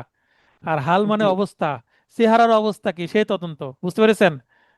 জি এখানে শুধু চেহারা না, তার বডি এবং আশপাশের সবকিছু আলামত, রক্তের ছিটাফোঁটা কোন দিকে গেছে, তার পায়ের স্যান্ডেল, পোশাক আশাক কয়টা, গুলি লেগেছে, গুলির চিহ্ন কয়টা, আঘাতের চিহ্ন কয়টা, মানে পোস্টমর্টম করার আগে আপাত দৃষ্টিতে, সাধারণ দৃষ্টিতে যা যা দেখা যাচ্ছে, এভরিথিং ইনক্লুডেড ইন সুরতহাল রিপোর্ট। ওকে। জি জেলা জি স্যার। ম্যাজিস্ট্রেট বা ক্ষমতাপ্রাপ্ত নির্বাহী ম্যাজিস্ট্রেটের কবর থেকে লাশ উত্তোলনের ক্ষমতা আছে। 176-এর 2 আছে, এই যে ব্র্যাকেটে 2 আছে, উপধারা 2। এই জি দুইটাকে টার্গেট করে প্রশ্ন আসতে পারে। ইংরেজি হচ্ছে ডিসেন্টার কর্পেস। এই যে কর্পেস, এই ডিসেন্টার কর্পেস, এটা ল্যাটিন টার্ম। কর্পেস মানে ডেড বডি। কর্পেস মানে কি? ডেড ডেড বডি বা বডি। বডি, হ্যাঁ। কর্পেস বলতে বডি। আচ্ছা ম্যাজিস্ট্রেট 3টি বিষয়ের উপর ভিত্তি করে অপরাধ আমলে গ্রহণ করতে পারে। কয়টি বিষয়? আচ্ছা, এখন আমাদের শেষ হয়ে গেল জিআর মামলা নিয়ে গল্প শেষ, বুঝতে পেরেছেন? জিআর মামলা, এনজিআর মামলা নিয়ে গল্প শেষ। এবার আমাদের শুরু হবে কি? আদালতে সিআর মামলা। এই সি মানে কমপ্লেন্ট, আর মানে রেজিস্টার, কেস মানে কেস। এটা কোথায় করতে হয়? আদালতে দাঁড়িয়ে। এই কেসটা কোথায় থাকে? এটাকে জেনারেল ফাইল বলে বা কগনিজেন্স ফাইল বলে। ঠিক আছে? কার কাছে থাকে? জি পেশকারের কাছে। পেশকার মানে কি? বেঞ্চ সহকারী। হ্যাঁ, বেঞ্চ সহকারী মানে আদালতের যিনি সহকারী। কিন্তু পেশকার শব্দটা আমরা ব্যবহার করি তাই, বহুল ব্যবহৃত, কিন্তু আইনে কোথাও পেশকার শব্দের ব্যবহার নাই। ইভেন ওই যে নিয়োগ, জুডিশিয়াল যে নিয়োগ দেওয়া হয়, তখনও কিন্তু পেশকার শব্দ ব্যবহার করা হয় না, বেঞ্চ সহকারী শব্দটা ব্যবহার করা হয়। মানে পদের অফিসিয়াল নেম বেঞ্চ সহকারী। ওকে। মানে উনি ওই যে খাতাপত্র ম্যাজিস্ট্রেটের কাছে পেশ করে করে হ্যাঁ, পেশকার হয়ে গেছে, হ্যাঁ, আমরা নথি ওইভাবেই ডাকি আর কি। নথি পেশ করেন তাই পেশকার। পোশাকি নাম, ব্যবহারগত নাম, প্র্যাকটিক্যাল নেম। 190 ধারায় বলা হচ্ছে। হ্যাঁ, আতিকুর রহমান বলেন। সালাম আলাইকুম স্যার। ওয়ালাইকুম আসসালাম। স্যার, ওই যে সিআর মামলা এবং জিআর মামলা, এই দুইটা ব্যাপার আমি একটু স্পষ্ট হইতে চাই স্যার। আমি আসলে ব্যাপারটা আপনাকে এই মুহূর্তে আমি ক্লিয়ার হচ্ছে এই না। ক্লাসে সিআর মামলা জিআর মামলা বোঝাবো না। আমার লিখিত নোটের সিআর এবং জিআর এর মধ্যে পার্থক্য দেওয়া আছে, একটু দেখবেন, ঠিক আছে? এখন আমি যতটুকু আচ্ছা স্যার। বোঝাবো ততটুকু বোঝেন। কি বোঝাবো? জিআর মামলা থানায় হবে, সিআর মামলা হবে কোর্টে, আদালতে দাঁড়িয়ে। মামলাটা কোথায় থাকবে? পেশকারের কাছে। থানায় মামলা হলে মামলাটা পুলিশের কাছে থাকে, পুলিশ ফাইলে। এতটুকু জেনে রাখেন। দায়রা আদালত কর্তৃক ওকে স্যার। অপরাধ আমলে গ্রহণের বিধান আছে 193 ধারায়। তার মানে ম্যাজিস্ট্রেট আমলে নাই হচ্ছে 190 ধারায়, আর দায়রা আদালত আমলে নাই 193 ধারায়। সিআর মামলা দায়েরকালে নালিশকারী বা ফরিয়াদি বা বাদীর জবানবন্দি গ্রহণ বা পরীক্ষা করা আদালতের জন্য কি? বাধ্যতামূলক। বাধ্যতামূলক, করতেই হবে। এটা আদালতের ডিসক্রিশনারি পাওয়ার না, ঠিক আছে? জি অব্লিগেটরি ম্যাটার, মানে বাধ্যতামূলক তিনি বা বাধ্য তিনি এটা করতে। কত ধারায়? 200 ধারায়। এটাকে বলে 200 ধারায় বাদী পরীক্ষা বা ফরিয়াদি পরীক্ষা, ঠিক আছে? আবার এই 200 জি ধারা স্যার। দুইটি ক্ষেত্রে বাধ্যতামূলক না। যেমন আদালত নালিশকারী হিসেবে মামলা দায়ের করলে, এবং আরেকটা আছে, যদি কোনো সংবিধিবদ্ধ প্রতিষ্ঠান, হ্যাঁ, কোনো জি সরকারি প্রতিষ্ঠান যদি মামলা করতে আসে, প্রতিষ্ঠানের পক্ষে কোনো রিপ্রেজেন্টেটিভ, প্রতিনিধি, সেক্ষেত্রেও কিন্তু 200 ধারায় জবানবন্দি গ্রহণ করার দরকার নাই। এটা আদালতকে সম্মান দেখানো, কারণ আদালত মিথ্যা বলবে না, তাই না? জি পরীক্ষা জি করার দরকার নেই। কিন্তু বাদী, নালিশকারী যদি আদালতে আসে, তাকে পরীক্ষা করার দরকার আছে। অনেক সময় বাদীর সাথে কোনো সাক্ষী এসেছে কিনা, বাদীকে পরীক্ষা করে যদি সন্দেহ সৃষ্টি হয়, বাদীর সাক্ষীকেও পরীক্ষা করার দরকার হতে পারে। 200 ধারাতে বলা আছে। এখন মামলা ফাইলিং করা হচ্ছে, অ্যাডভোকেট আছেন, উইটনেস বক্সে সাক্ষী বাদী দাঁড়িয়ে আছেন, বাদীকে জিজ্ঞাসাবাদ করতে করতে সন্দেহ হলো, মামলা মিথ্যা এটা মনে হচ্ছে, মানে কিছু বলতে পারছে না। সেক্ষেত্রে নালিশ খারিজ করে দিতে পারেন। নালিশ মানে কি? সিআর কেসকে নালিশি মামলা বলে। কমপ্লেন্ট, জি রেজিস্টার কেস। কমপ্লেন্ট শব্দের অর্থ কি? অভিযোগ করা, নালিশ করা নালিশ। বা অভিযোগপত্র, ঠিক আছে? জি জি আদেশের বিরুদ্ধে প্রতিকার কি? এখন সিআর মামলা ডিরেক্ট খারিজ করে দিল ফাইলিং এর দিনে, তখন কিন্তু এটার বিরুদ্ধে রিভিশন করা যাবে 102 ধারা 203 হ্যাঁ ধারার 203 বিধান মতে, ঠিক আছে? রিভিশন কোথায় করব? রিভিশন করব হচ্ছে ম্যাজিস্ট্রেট, এন্ট্রি লেভেলের ম্যাজিস্ট্রেট হলে রিভিশন করা যাবে সিএমএম বা সিজেএম কোর্টে। আর যদি মাঝামাঝি লেভেলের মানে ম্যাজিস্ট্রেট হয় সেক্ষেত্রে আপনাকে দায়রা জজে রিভিশন করতে হবে, ঠিক আছে? জি আসামির প্রতি সমন ইস্যুর বিধান আছে কোথায়? 204 ধারায়। তাহলে আসামির প্রতি সমন ইস্যু করে কে? আদালত। কত ধারায়? জি 204 ধারায়। সাক্ষীর জি তালিকা অথবা অভিযোগের কপি, মানে একটা ফটোকপি দিতে হবে। কেন? সমনের সাথে অ্যাটাচ করতে হবে না? জি আসামিকে তো জানাতে হবে কি মামলা, আসামি তো মামলার কপি পাবে। কপি না পেলে সে কি জবাব দিবে? আত্মপক্ষ সমর্থন কি করে করবে, তাই না? ডিফেন্সের জন্য তাকে তো কপি দিতে হবে। তাই সাক্ষীর তালিকা দিতে হবে। কোথায় দিতে হবে? ওই কমপ্লেন্টের সাথেই, কমপ্লেন্টের অংশ হিসাবে। এবং ওই কমপ্লেন্ট বা অভিযোগের কপি এবং প্রসেস ফি, যেটাকে তলবানা ফি বলা হয়, প্রদান না করলে তাহলে কয়টা জিনিস হলো? তিনটা: সাক্ষীর তালিকা, লিস্ট অফ উইটনেস, জি তারপরে কপি বা xerox copy of complaint and process fee. এই তিনটা যারা ইংলিশ মিডিয়ামে পরীক্ষা দিবেন তাদেরও হেল্প করে দিলাম। অনেক সময় বাংলা মিডিয়ামে ইংলিশ কি দিয়ে দেয়, অপশন দিয়ে দেয়, তাই না? জি দিয়ে দেয় তো স্যার, অনেক প্রশ্নই আসে। প্রদান করলে সমন ইস্যু স্থগিত থাকবে। কততে বলা আছে? 204 204। ধারার বিধানে। তাহলে তিনটা পয়েন্ট আছে সমন স্থগিত রাখা। যুক্তিসঙ্গত সময়ের মধ্যে যদি প্রসেস ফি না দেয়, সাক্ষীর তালিকা দিল, অভিযোগের কপিও দিল, কিন্তু প্রসেস ফি দেয় না। প্রসেস ফি কয় টাকা লাগে? আবার সাক্ষী প্রতি 2 টাকা লাগে। দুইটা আসামি 4 টাকা হলেই হয়। এই 4 টাকার জন্য কোর্ট ফি দিতে হয়। কোর্ট ফি চিনেন আপনারা? দেখেছেন? এই যে চিকন চিকন টিকিটের মতো কোর্ট ফি জি স্যার টিকিটের লিখাই মতো। থাকে। কোর্ট ফি 1 টাকা, 2 টাকা, তিন ডাক টাকা টিকিটের মতো। 4 টাকা, 5 টাকা, 10 টাকা, 20 টাকা, এভাবে লেখা থাকে। তো চিকন চিকন সর্বোচ্চ 20 টাকা হয়। তাহলে নালিশ বা অভিযোগ খারিজ হবে। প্রসেস ফি দিচ্ছে না, 2-3 ডেট পার হয়ে গেছে, তাহলে কি খারিজ। তবে এখন অনেক সময় আমার যেমন সিলের সাথে কি আছে, নিচে মোবাইল নাম্বার দেওয়া আছে। কোনো কারণে প্রসেস ফি দিতে দেরি হলে ওই পেশকার ফোন দিয়ে দেয়, ফাইলিং যেদিন হয়েছে বা পরের দিন, যে স্যার আপনি তো প্রসেস ফি দেননি, তলবানা দেননি, বা আপনি অভিযোগের কপি দেননি, একটু এগুলো একটু দিয়ে দেন। আবার সমনের কি দিতে হয়, সমনের ফর্মগুলো লিখে দিতে হয় বাদীকেই, বাদীর আইনজীবীকেই। তো এগুলোকে প্রসেস ফি দেওয়া এবং সমনের ফর্মও দিতে হয় সাথে। এটা না দিলে 204 ধারায় খারিজ করে দিবে। তবে পেশকার অনেক সময় ফোন দেয় এই ভুল হয়ে গেলেও। অভিযোগে অপরাধের নাম, সাজার ধারা, পূর্ব দণ্ড থাকতে হবে। তাহলে যদি চুরির মামলা হয় 378 ধারে কি আছে? চুরির সংজ্ঞা, সংজ্ঞা দেওয়ার দরকার জি আছে? না। তাহলে শুধু অপরাধের ধারা। সংজ্ঞা বা সংজ্ঞার ধারা প্রয়োজন নেই, লিখে দিয়েছি আমি। ও ধারা নেই, শুধু দুইশো সাজার একুশ ধারা। তাহলে জি যদি কোনো ঘরে চুরি করে তাহলে 380 ধারা দিলেই হবে, 378 দেওয়া নিষ্প্রয়োজন। আদালত বুঝে নিবে যে দ্যাট ইজ থেফট এবং 380 ধারার অপরাধ করেছে। সর্বোচ্চ কারাদণ্ড 7 বছর, তাই না? জি একক কার্য, মিলিত কার্য এবং সম্মিলিত কার্যের জন্য অভিযোগ একটি, মামলা একটি হবে। 235 খুবই গুরুত্বপূর্ণ সেকশন, রিটেনের জন্য খুবই গুরুত্বপূর্ণ। অভিযোগ ভিত্তিহীন প্রতীয়মান হলে ম্যাজিস্ট্রেট আদালত আসামিকে অব্যাহতি বা ডিসচার্জ দিবেন। কত ধারায়? 241 এ বা 241 ক। আমরা যখন চার্জ গঠন হয়, আসামি পক্ষ ডিসচার্জের আবেদন করে যে আসামিকে এই মামলার দায়ী হতে অব্যাহতি আবেদন বা প্রার্থনা। এই মামলায় বাদীপক্ষের মামলার মানে যে এজাহার অথবা জিয়ার মামলাও তো চার্জের জন্য যায় বিচারিক ফাইলে, অথবা সিআর মামলাও চার্জের জন্য যায়। তাহলে বাদী পক্ষের যে মামলার বক্তব্য, এজাহারের বর্ণিত বক্তব্য বা অভিযোগের বর্ণিত বক্তব্য এবং চার্জশিটে যে বক্তব্য আছে এবং অন্যান্য যে ডকুমেন্ট সাবমিট করেছে বাদী পক্ষ বা প্রসিকিউশন পক্ষ,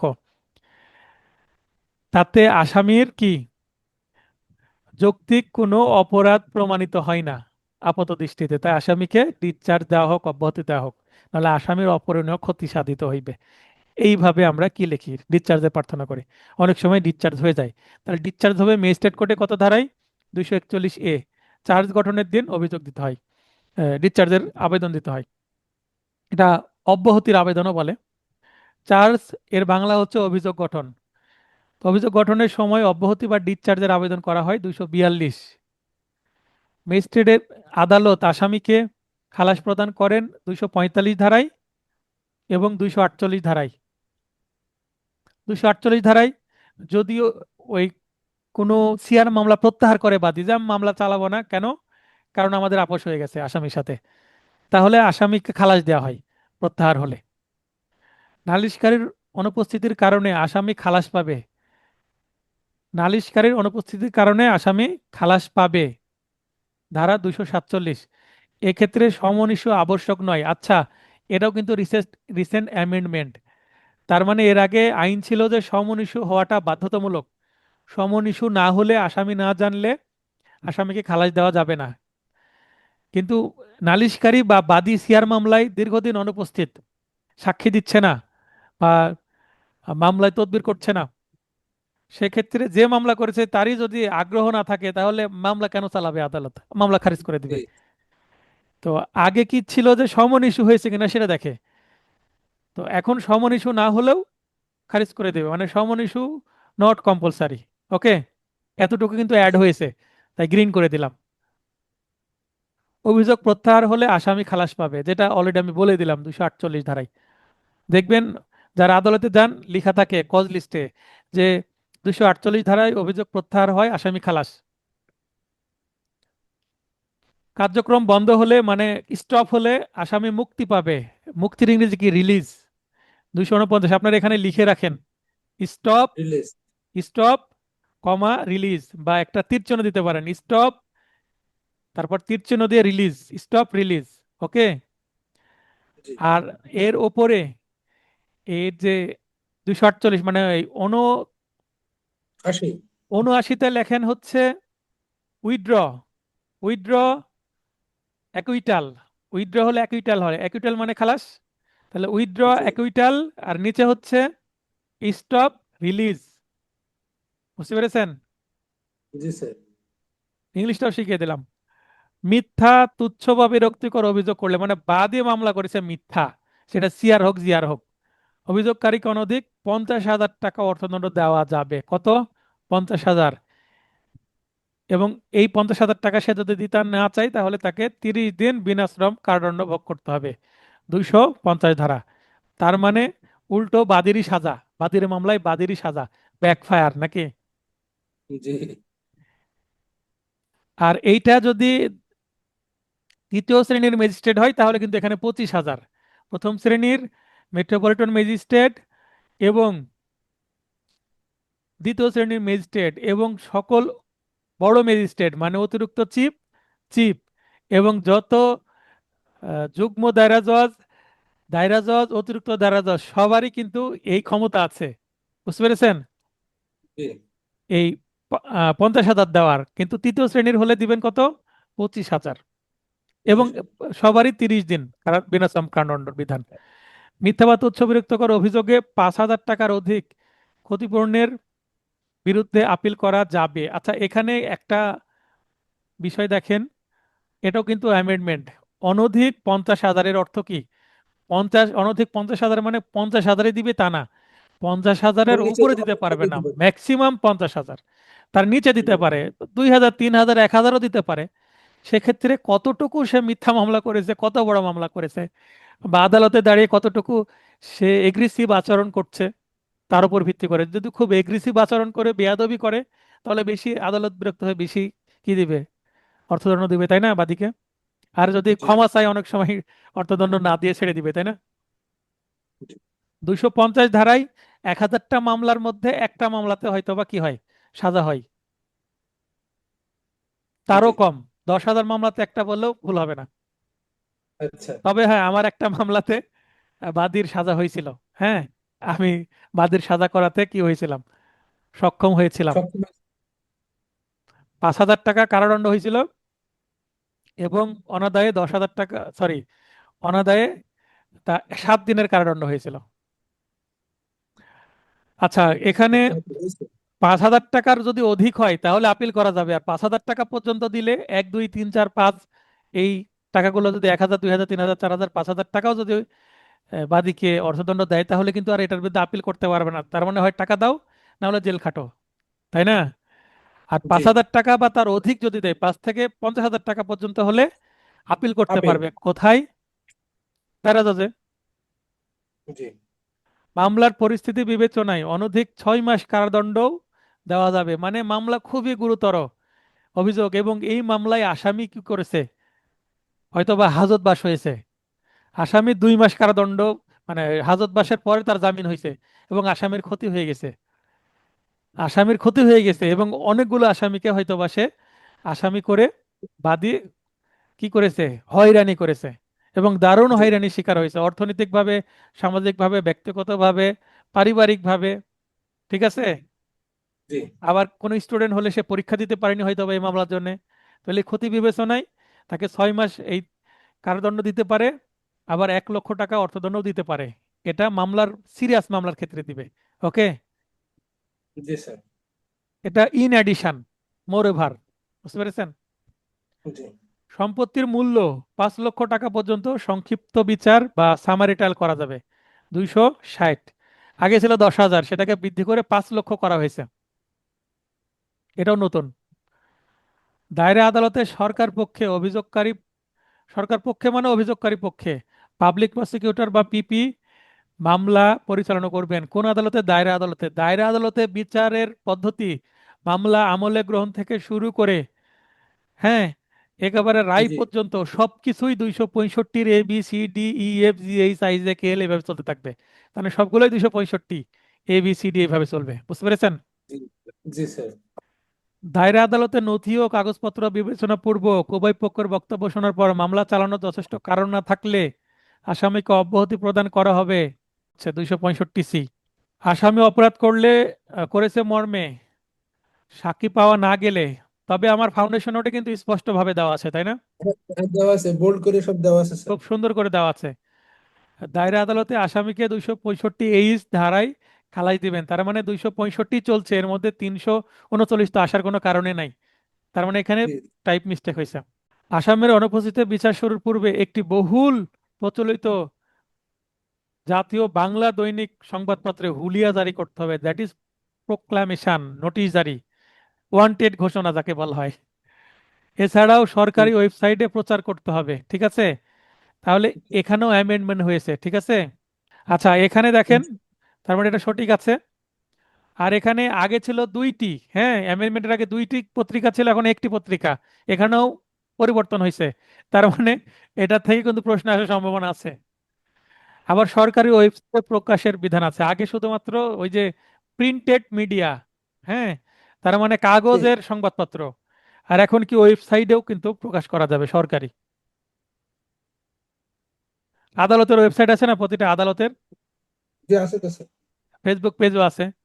ম্যাজিস্ট্রেট আদালত 180 দিনের মধ্যে মামলা নিষ্পত্তি করবে। চার্জ গঠনের পরে যেদিন প্রথম সাক্ষী শুরু হবে সেদিন থেকে কাউন্ট হবে 180 দিন। ওকে? জি। এটা 339C, এটা সঠিক আছে। এবং দায়রা আদালত ডাবল সময় পাবে, 360 দিনের মধ্যে নিষ্পত্তি করবেন। এটা একই ধারায় আছে, 339C।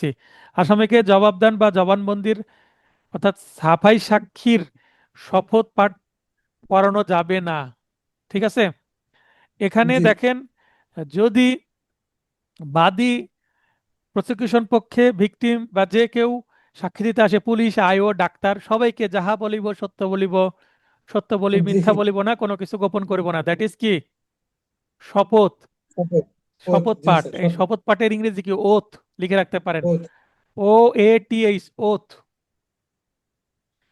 তো কত ধারায় ওথ করানো হয়? 342। ঠিক আছে? জি সরি, স্যার। 342 না, সরি,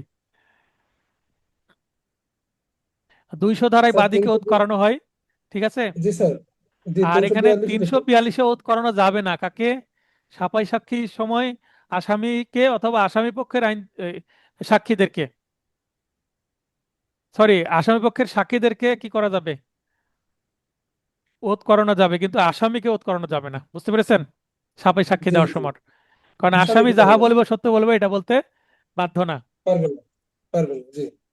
শ্রাবণী আপু, আসসালামু আলাইকুম স্যার। হ্যাঁ বলেন। স্যার, এইখানে স্যার এই যে 180 দিন 360 দিন স্যার, এটা কি কার্য দিবস নাকি দিন হিসাবে কাউন্ট করা হবে? এখানে কার্য দিবস, কিন্তু এখানে দিনই লেখা আছে, হ্যাঁ, কার্য দিবস জি উল্লেখ স্যার। করেনি। তো দিন বা কার্য দিবস নিয়ে কনফিউশন এখানে করার দরকার নাই। আপনি জি স্যার। দিন দিয়েই অপশন আসবে, কার্য দিবস দিয়ে অপশন আসবে না।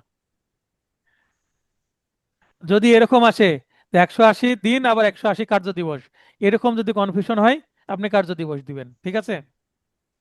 জি স্যার। আচ্ছা,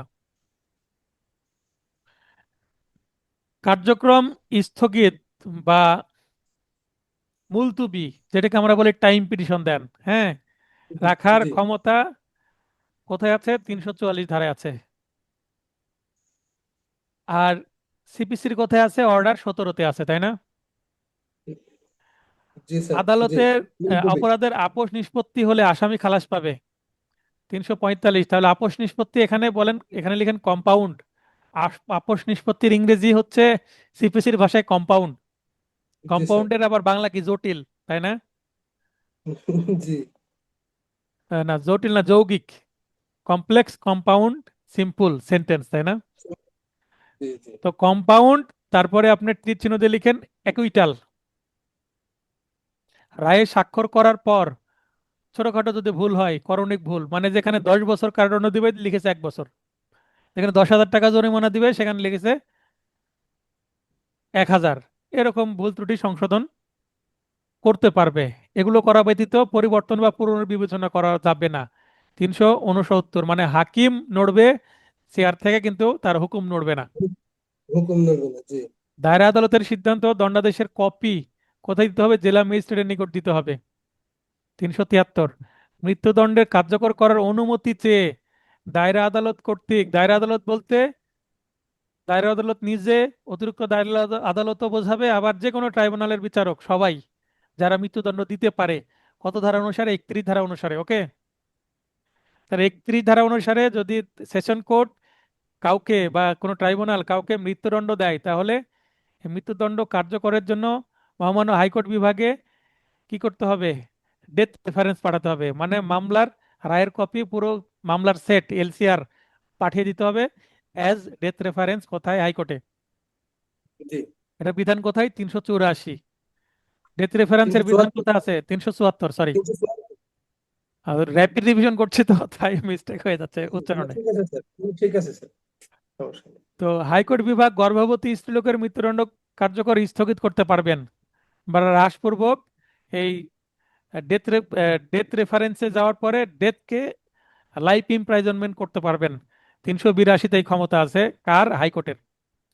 15 বছরের কম বয়স্ক তরুণ, মানে জুবেলাইন, হ্যাঁ, জি। যুবক অপরাধীকে, কিশোর অপরাধীকে, কিশোর গ্যাংয়ের কোনো সদস্যকে সংশোধনের জন্য সংশোধনাগারে আটক রেখে কোনো শিল্পের শাখায়, মানে কি ভোকেশনাল কাজ শেখাতে হবে, তাই না?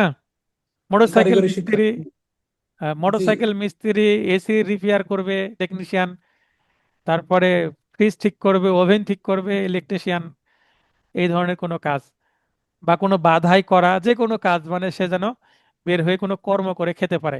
আর কর্ম না থাকলেই তো আবার অপরাধ, তাই না? জি কোনো ভোকেশনাল ট্রেনিং বা শিক্ষার ব্যবস্থা করতে হবে। ট্রেনিং, শিক্ষা বা প্রশিক্ষণ কথাটাও আসতে পারে, ঠিক আছে। তিনশো জি স্যার। নিরানব্বই সরকার 401 এবং 402 ধারা আসামিকে সাধারণ ক্ষমতা প্রদান করতে পারে। রাষ্ট্রপতিরও 402 ধারায় ধারায় 2বার আছে, একবার কেটে দেন। আসামিকে কি করতে পারে? ক্ষমা প্রদর্শন করতে পারে, তাই না? এই সাধারণ খবর। সাধারণ ক্ষমতা প্রদান করতে পারে, এটা কিন্তু কোথায় আছে? পেনাল কোডেও আছে, তাই না? জি 54, স্যার, 55 পঞ্চান্ন। এগুলোতে। জি স্যার। দোবারা সাজা, ডাবল জিও পার্টি, কোথায় আছে? 403, হ্যাঁ, 4টা 3, তার বেশি না। জি স্যার, একবার এটা দণ্ডিত অনেকদিন বলেছেন স্যার। বা খালাসপ্রাপ্ত, মানে সাক্ষ্য প্রমাণে তার কনভিকশন হলো বা সে অ্যাকুইটাল হলো, উভয় ক্ষেত্রে কিন্তু কি হতে হবে? সাক্ষ্য প্রমাণে মানে উভয় পক্ষে জবানবন্দি হলো, জেরা হলো, তারপরে আর্গুমেন্ট হলো, তারপরে রায়ে জাজমেন্টে তাকে কি হতে হবে, দণ্ডিত বা খালাসপ্রাপ্ত। মামলা প্রত্যাহার হলে হবে না, আসামি অব্যাহতি পেলে হবে না, স্টপ হওয়ার পরে রিলিজ পেলে হবে না। ঠিক আছে, শুধুমাত্র জি দণ্ড বা খালাস, বেকসুর খালাস অথবা দণ্ড। এই ক্ষেত্রেই একই ব্যক্তির একই অপরাধের জন্য পুনরায় বিচার করা যাবে না, তার মানে ডাবল জিওপার্ডি রুল বাধা দিবে। ঠিক আছে, তার মানে এক জি ডিম স্যার। দুইবার সিদ্ধ করা যাবে না, একবার সিদ্ধ করলে হবে। ঠিক আছে। জি স্যার। দায়রা জজ, অতিরিক্ত দায়রা জজ প্রদত্ত দণ্ডাদেশের বিরুদ্ধে হাইকোর্ট বিভাগের নিকট আপিল দায়ের করতে হবে। অবশ্যই দায়রা, অতিরিক্ত দায়রার উপরে তো হাইকোর্টই আছে। কত ধারায়? জি 410। সিভিলের ক্ষেত্রেও আমরা এগুলো দেখি, তাই না? জেলা জজ, জি অতিরিক্ত জেলা জজের বিরুদ্ধে হাইকোর্টে যেতে হয়। হাইকোর্টে। তুচ্ছ মামলায় অনধিক 1 মাস কারাদণ্ড অথবা 5,000 টাকা অর্থদণ্ডের বিরুদ্ধে আপিল চলবে না। তুচ্ছ মামলা মানে পিটি কেস, ছোট মামলা। জি 413, সংক্ষিপ্ত বিচারে মানে সামারি ট্রায়াল প্রদত্ত অনধিক 5,000 টাকা অর্থদণ্ডের বিরুদ্ধে আপিল চলবে না। 5,000 টাকা বা মানে 5,000 টাকা দিলেও আপিল চলবে না, 5,000 টাকা প্লাস মানে 5,500, 6,000 এরকম দিলে বা তার বেশি দিলে আপিল আপিল হবে। চলবে। 414, যে কোনো ম্যাজিস্ট্রেটের খালাস আদেশের বিরুদ্ধে দায়রা বা মহানগর দায়রা আদালতে আপিল করতে হবে। 417, আচ্ছা, যদি জুডিশিয়াল ম্যাজিস্ট্রেট দেয় তাহলে দায়রা জজের কাছে, মেট্রোপলিটন ম্যাজিস্ট্রেট দিলে মহানগর দায়রার কাছে বা মেট্রোপলিটন সেশন জজের কাছে। ওকে। জি আচ্ছা, হাকিম মানে কি বলেন তো? হাকিমের ইংরেজি কি? বিচারক স্যার। হাকিমের ইংরেজি ম্যাজিস্ট্রেট, মানে ম্যাজিস্ট্রেটের বাংলা অনেক সময় হাকিম করে, ও লিখে রাখতে আচ্ছা, পারেন। ইংরেজি জি জি স্যার, ইংরেজি হাকিম মানে ম্যাজিস্ট্রেট, বাংলা ম্যাজিস্ট্রেট, বিচারক। হ্যাঁ, হাকিম মানে ম্যাজিস্ট্রেট। ম্যাজিস্ট্রেট বিচারক, জি বাংলা। দুইটি বিষয়ে বা হেতুবাদে মানে গ্রাউন্ডসে আপিল গৃহীত হবে। কি কি গ্রাউন্ডস? ঘটনা বা ফ্যাকচুয়াল ম্যাটার এবং আইনের প্রশ্নে, মানে আইনের ব্যত্যয় ঘটেছে বা কোনো প্রসিডিউরাল কোনো ম্যাটার ঘটেছে, যেটা ঘটনাগত কোনো বিষয়, যেটা ভুল করেছে নিম্ন আদালত, এই হেতুতে কি হবে? আপিল হবে। 418, রায় বা আদেশের জাবেদা নকল অর্থাৎ সার্টিফাইড কপি সংযুক্ত করে আপিলের দরখাস্ত, আবেদনপত্র বা পিটিশন দায়ের করতে হয়। কততে? 419-এ। ক্রিমিনাল মামলায় অ্যাপিল হয় with petition, by submit petition. Okay. জি সিভিল মামলায় আপিল দায়ের হয় by submission of memorandum of appeal. Okay, পার্থক্য আছে। পিটিশন মানে সিম্পল, আর মেমোরান্ডাম মানে মোর দেন ফর্মাল, মানে সিভিল অ্যাপিলটা কি ফর্মালিটি অনেক আছে। ওকে, তাই মেমোরান্ডাম জি বলা হচ্ছে। আপিল আদালত 435 ধারার ক্ষমতা বলে নিম্ন আদালতের অর্থাৎ এলসিআর তলব করতে পারে। আচ্ছা, এলসিআর মানে নিম্ন আদালতের নথি। আনোয়ার ভাই ক্লাসে থাকলে হাত উত্তোলন করেন, আনোয়ার ভাই। এলসিআর মানে নিম্ন আদালতের নথি, একবার আপনি প্রশ্ন করেছিলেন আমাকে। এলসিআর কি? নিম্ন আদালতের নথি, মনে করেন বিচারিক আদালতে মামলা হয়েছে, মামলাতে জবানবন্দি নেওয়া হয়েছে, মানে যা কিছু জমা হয়েছে দ্যাট ইজ নথি, ফাইল, মামলার কপি। তো যখন, আচ্ছা, আমরা পড়ছিলাম 108, 108-এ বলছিলাম যে এলসিআর কি জিনিস। হ্যাঁ, আনোয়ার ভাই, এলসিআর বুঝতে পারলেন? আসসালামু আলাইকুম স্যার। ওয়ালাইকুম আসসালাম। এলসিআর হচ্ছে নিম্ন আদালত বিচার করতে করতে যতগুলা নথি কাগজপত্র জমা হয়, যেমন আমার কাছে ভর্তি হয়েছেন, প্রথমে দিলাম ফাউন্ডেশন নোট, তারপর দিলাম লিখিত নোট, এমসিকিউ, ফাইনাল টাচ দিলাম, 3টা জমা হয়েছে, তাই না? জি স্যার। তো এগুলো সবই কি আপনার এমসিকিউ, এলসিআর। এই যে অ্যাডভোকেট হওয়ার পথের কি জিনিসপত্র, আপনার এলসিআর এগুলা। হ্যাঁ, তো জি যখন স্যার। একটা মামলা করা হয়, মামলার কাগজপত্র, তদন্ত হলে তদন্ত রিপোর্ট, বিভিন্ন কেমিক্যাল রিপোর্ট, হ্যাঁ, মেডিকেল রিপোর্ট, মার্ডার কেস হলে পোস্টমর্টম রিপোর্ট, ডাক্তারি সকল কিছু জমা হয় কোথায়? নথিতে। কোন নথিতে? নিম্ন আদালতের নথি। যে আদালত মামলার বিচার করে, দ্যাট ইজ লোয়ার কোর্ট বা ট্রায়াল কোর্টও বলা হয় অনেক সময়। ট্রায়াল কোর্ট মানে বিচারিক আদালত, বৈচারিক আদালতও বলে। তো এটা কেন এলসিআর বলা হয়? এই আদালতের উপরে যে আদালত আছে সেই আদালতে কি যায়? আপিল বা রিভিশনের জন্য যায়। তখন উপর আদালতে গেলে তখন তার কাছে তো কি নাই, পুরো নথির সেট নাই। তখন নিম্ন আদালতে একটা চিঠি পাঠায় যে এত নম্বর মামলা পুরো সেট পাঠাইতেন, মানে এলসিআর পাঠাইতেন। বুঝলেন এলসিআর কি? জি জি স্যার। জি স্যার। আচ্ছা, ঠিক আছে, এবার সন্তুষ্ট তো নাকি? জি স্যার। আচ্ছা, হাইকোর্ট বিভাগ 439 ধারায় রিভিশন ক্ষমতা প্রয়োগ করতে পারে। তাহলে হাইকোর্ট বিভাগের রিভিশন ক্ষমতা 439। 39। যেখানে আপিলে বিধান আছে সেখানে রিভিশন আবার চলে না। ঠিক আছে, এটা একই বিষয়ে বলা হচ্ছে। দায়রা আদালত রিভিশন আহ, দায়রা আদালত কর্তৃক রিভিশনে প্রদত্ত আদেশের বিরুদ্ধে আর কোনো প্রতিকার নেই, অর্থাৎ দ্বিতীয় রিভিশনের বিধান নেই। এটা কোথায় আছে? 439 এতে আছে। ঠিক আছে, নোটিশ জারির 90 দিনের মধ্যে আপিল বা রিভিশন নিষ্পত্তি করতে হবে, ধারা 442 এতে আছে। ভাই জিজ্ঞাসা করছিলেন আমাকে যে দ্বিতীয় রিভিশন তো নাই, কিন্তু অনেক সময় রিভিশন হচ্ছে, এটা লিভ টু রিভিশন। হ্যাঁ, জি কামরুজ্জামান ভাই, আপিল জি স্যার, বিভাগে লিভ টু রিভিশন করা যায়। Leave to revision. Leave to revision সেটা অনেক সময় সেকেন্ড রিভিশন হয়ে যায়। হ্যাঁ, কিন্তু সরাসরি বিধান নাই। লিভ টু কি? অনুমতি নিয়ে রিভিশন। ওকে। জি স্যার, এটা তো দেওয়ানি আদালতে ছিল স্যার। হুম হুম, এখানে ক্রিমিনাল আদালতেও আছে। জি জি জি। হাইকোর্ট বিভাগ 491 ধারার বিধান মতে 5টি ক্ষেত্রে হেবিয়াস কর্পাস জাতীয় আদেশ প্রদানের ক্ষমতা প্রয়োগ করেন। এই হাইকোর্ট বিভাগের রিট শুনানির ক্ষমতা আছে। রিট কখন করতে হয়? আমাদের যে বাংলাদেশের সংবিধান আছে, কনস্টিটিউশন অফ বাংলাদেশ। হ্যাঁ, জি জি constitution of People's Republic of Bangladesh পুরো নাম। তো এই সংবিধানের আর্টিকেল 102, 102 অনুচ্ছেদ, এখানে বলা আছে কোনো ব্যক্তির যদি মৌলিক অধিকার খর্ব হয় সেই ক্ষেত্রে তিনি হাইকোর্টে সেইটার জন্য কি করতে পারবেন? রিট পিটিশন করতে পারবেন। Special kind of petition, that is writ petition. এবং এই রিট পিটিশনের আদি এখতিয়ার, original jurisdiction of writ petition only high court division.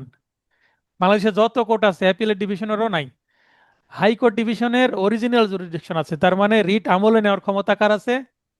হাইকোর্টে। হাইকোর্টের। কিন্তু এটার বিরুদ্ধে আবার আপিল হবে অ্যাপিলেট ডিভিশনে। জি বুঝতে পেরেছেন? জি রিটে যে সিদ্ধান্ত আসবে সেটার বিরুদ্ধে। আচ্ছা, অনেক সময় শুনে রাখেন রিট, এই রিট হচ্ছে এটা। তো এই যে হেবিয়াস কর্পাস, এটাও কিন্তু ওয়ান কাইন্ড অফ রিট। যারা সংবিধান পড়েছেন, সংবিধানের 102 ধারা পড়লে বুঝতে পারবেন রিট মৌলিক অধিকার খর্ব হলে নিজের বা অন্যের, অর্থাৎ ইন্ডিভিজুয়াল ইন্টারেস্ট থাকলেও বা এখানে কিউমুলেটিভ যদি ইন্টারেস্ট থাকে বা common interest of the community, ব্যক্তি স্বার্থেও কি করা যায়? রিড করা রিট যায়। করা যায়। আবার অন্যের স্বার্থেও, তার মানে সমাজ দেশের স্বার্থেও, যেটাকে বলা হয় পিএলআই। পিএলআই কি? Public interest litigation, that is রিটের মাধ্যমে হয়।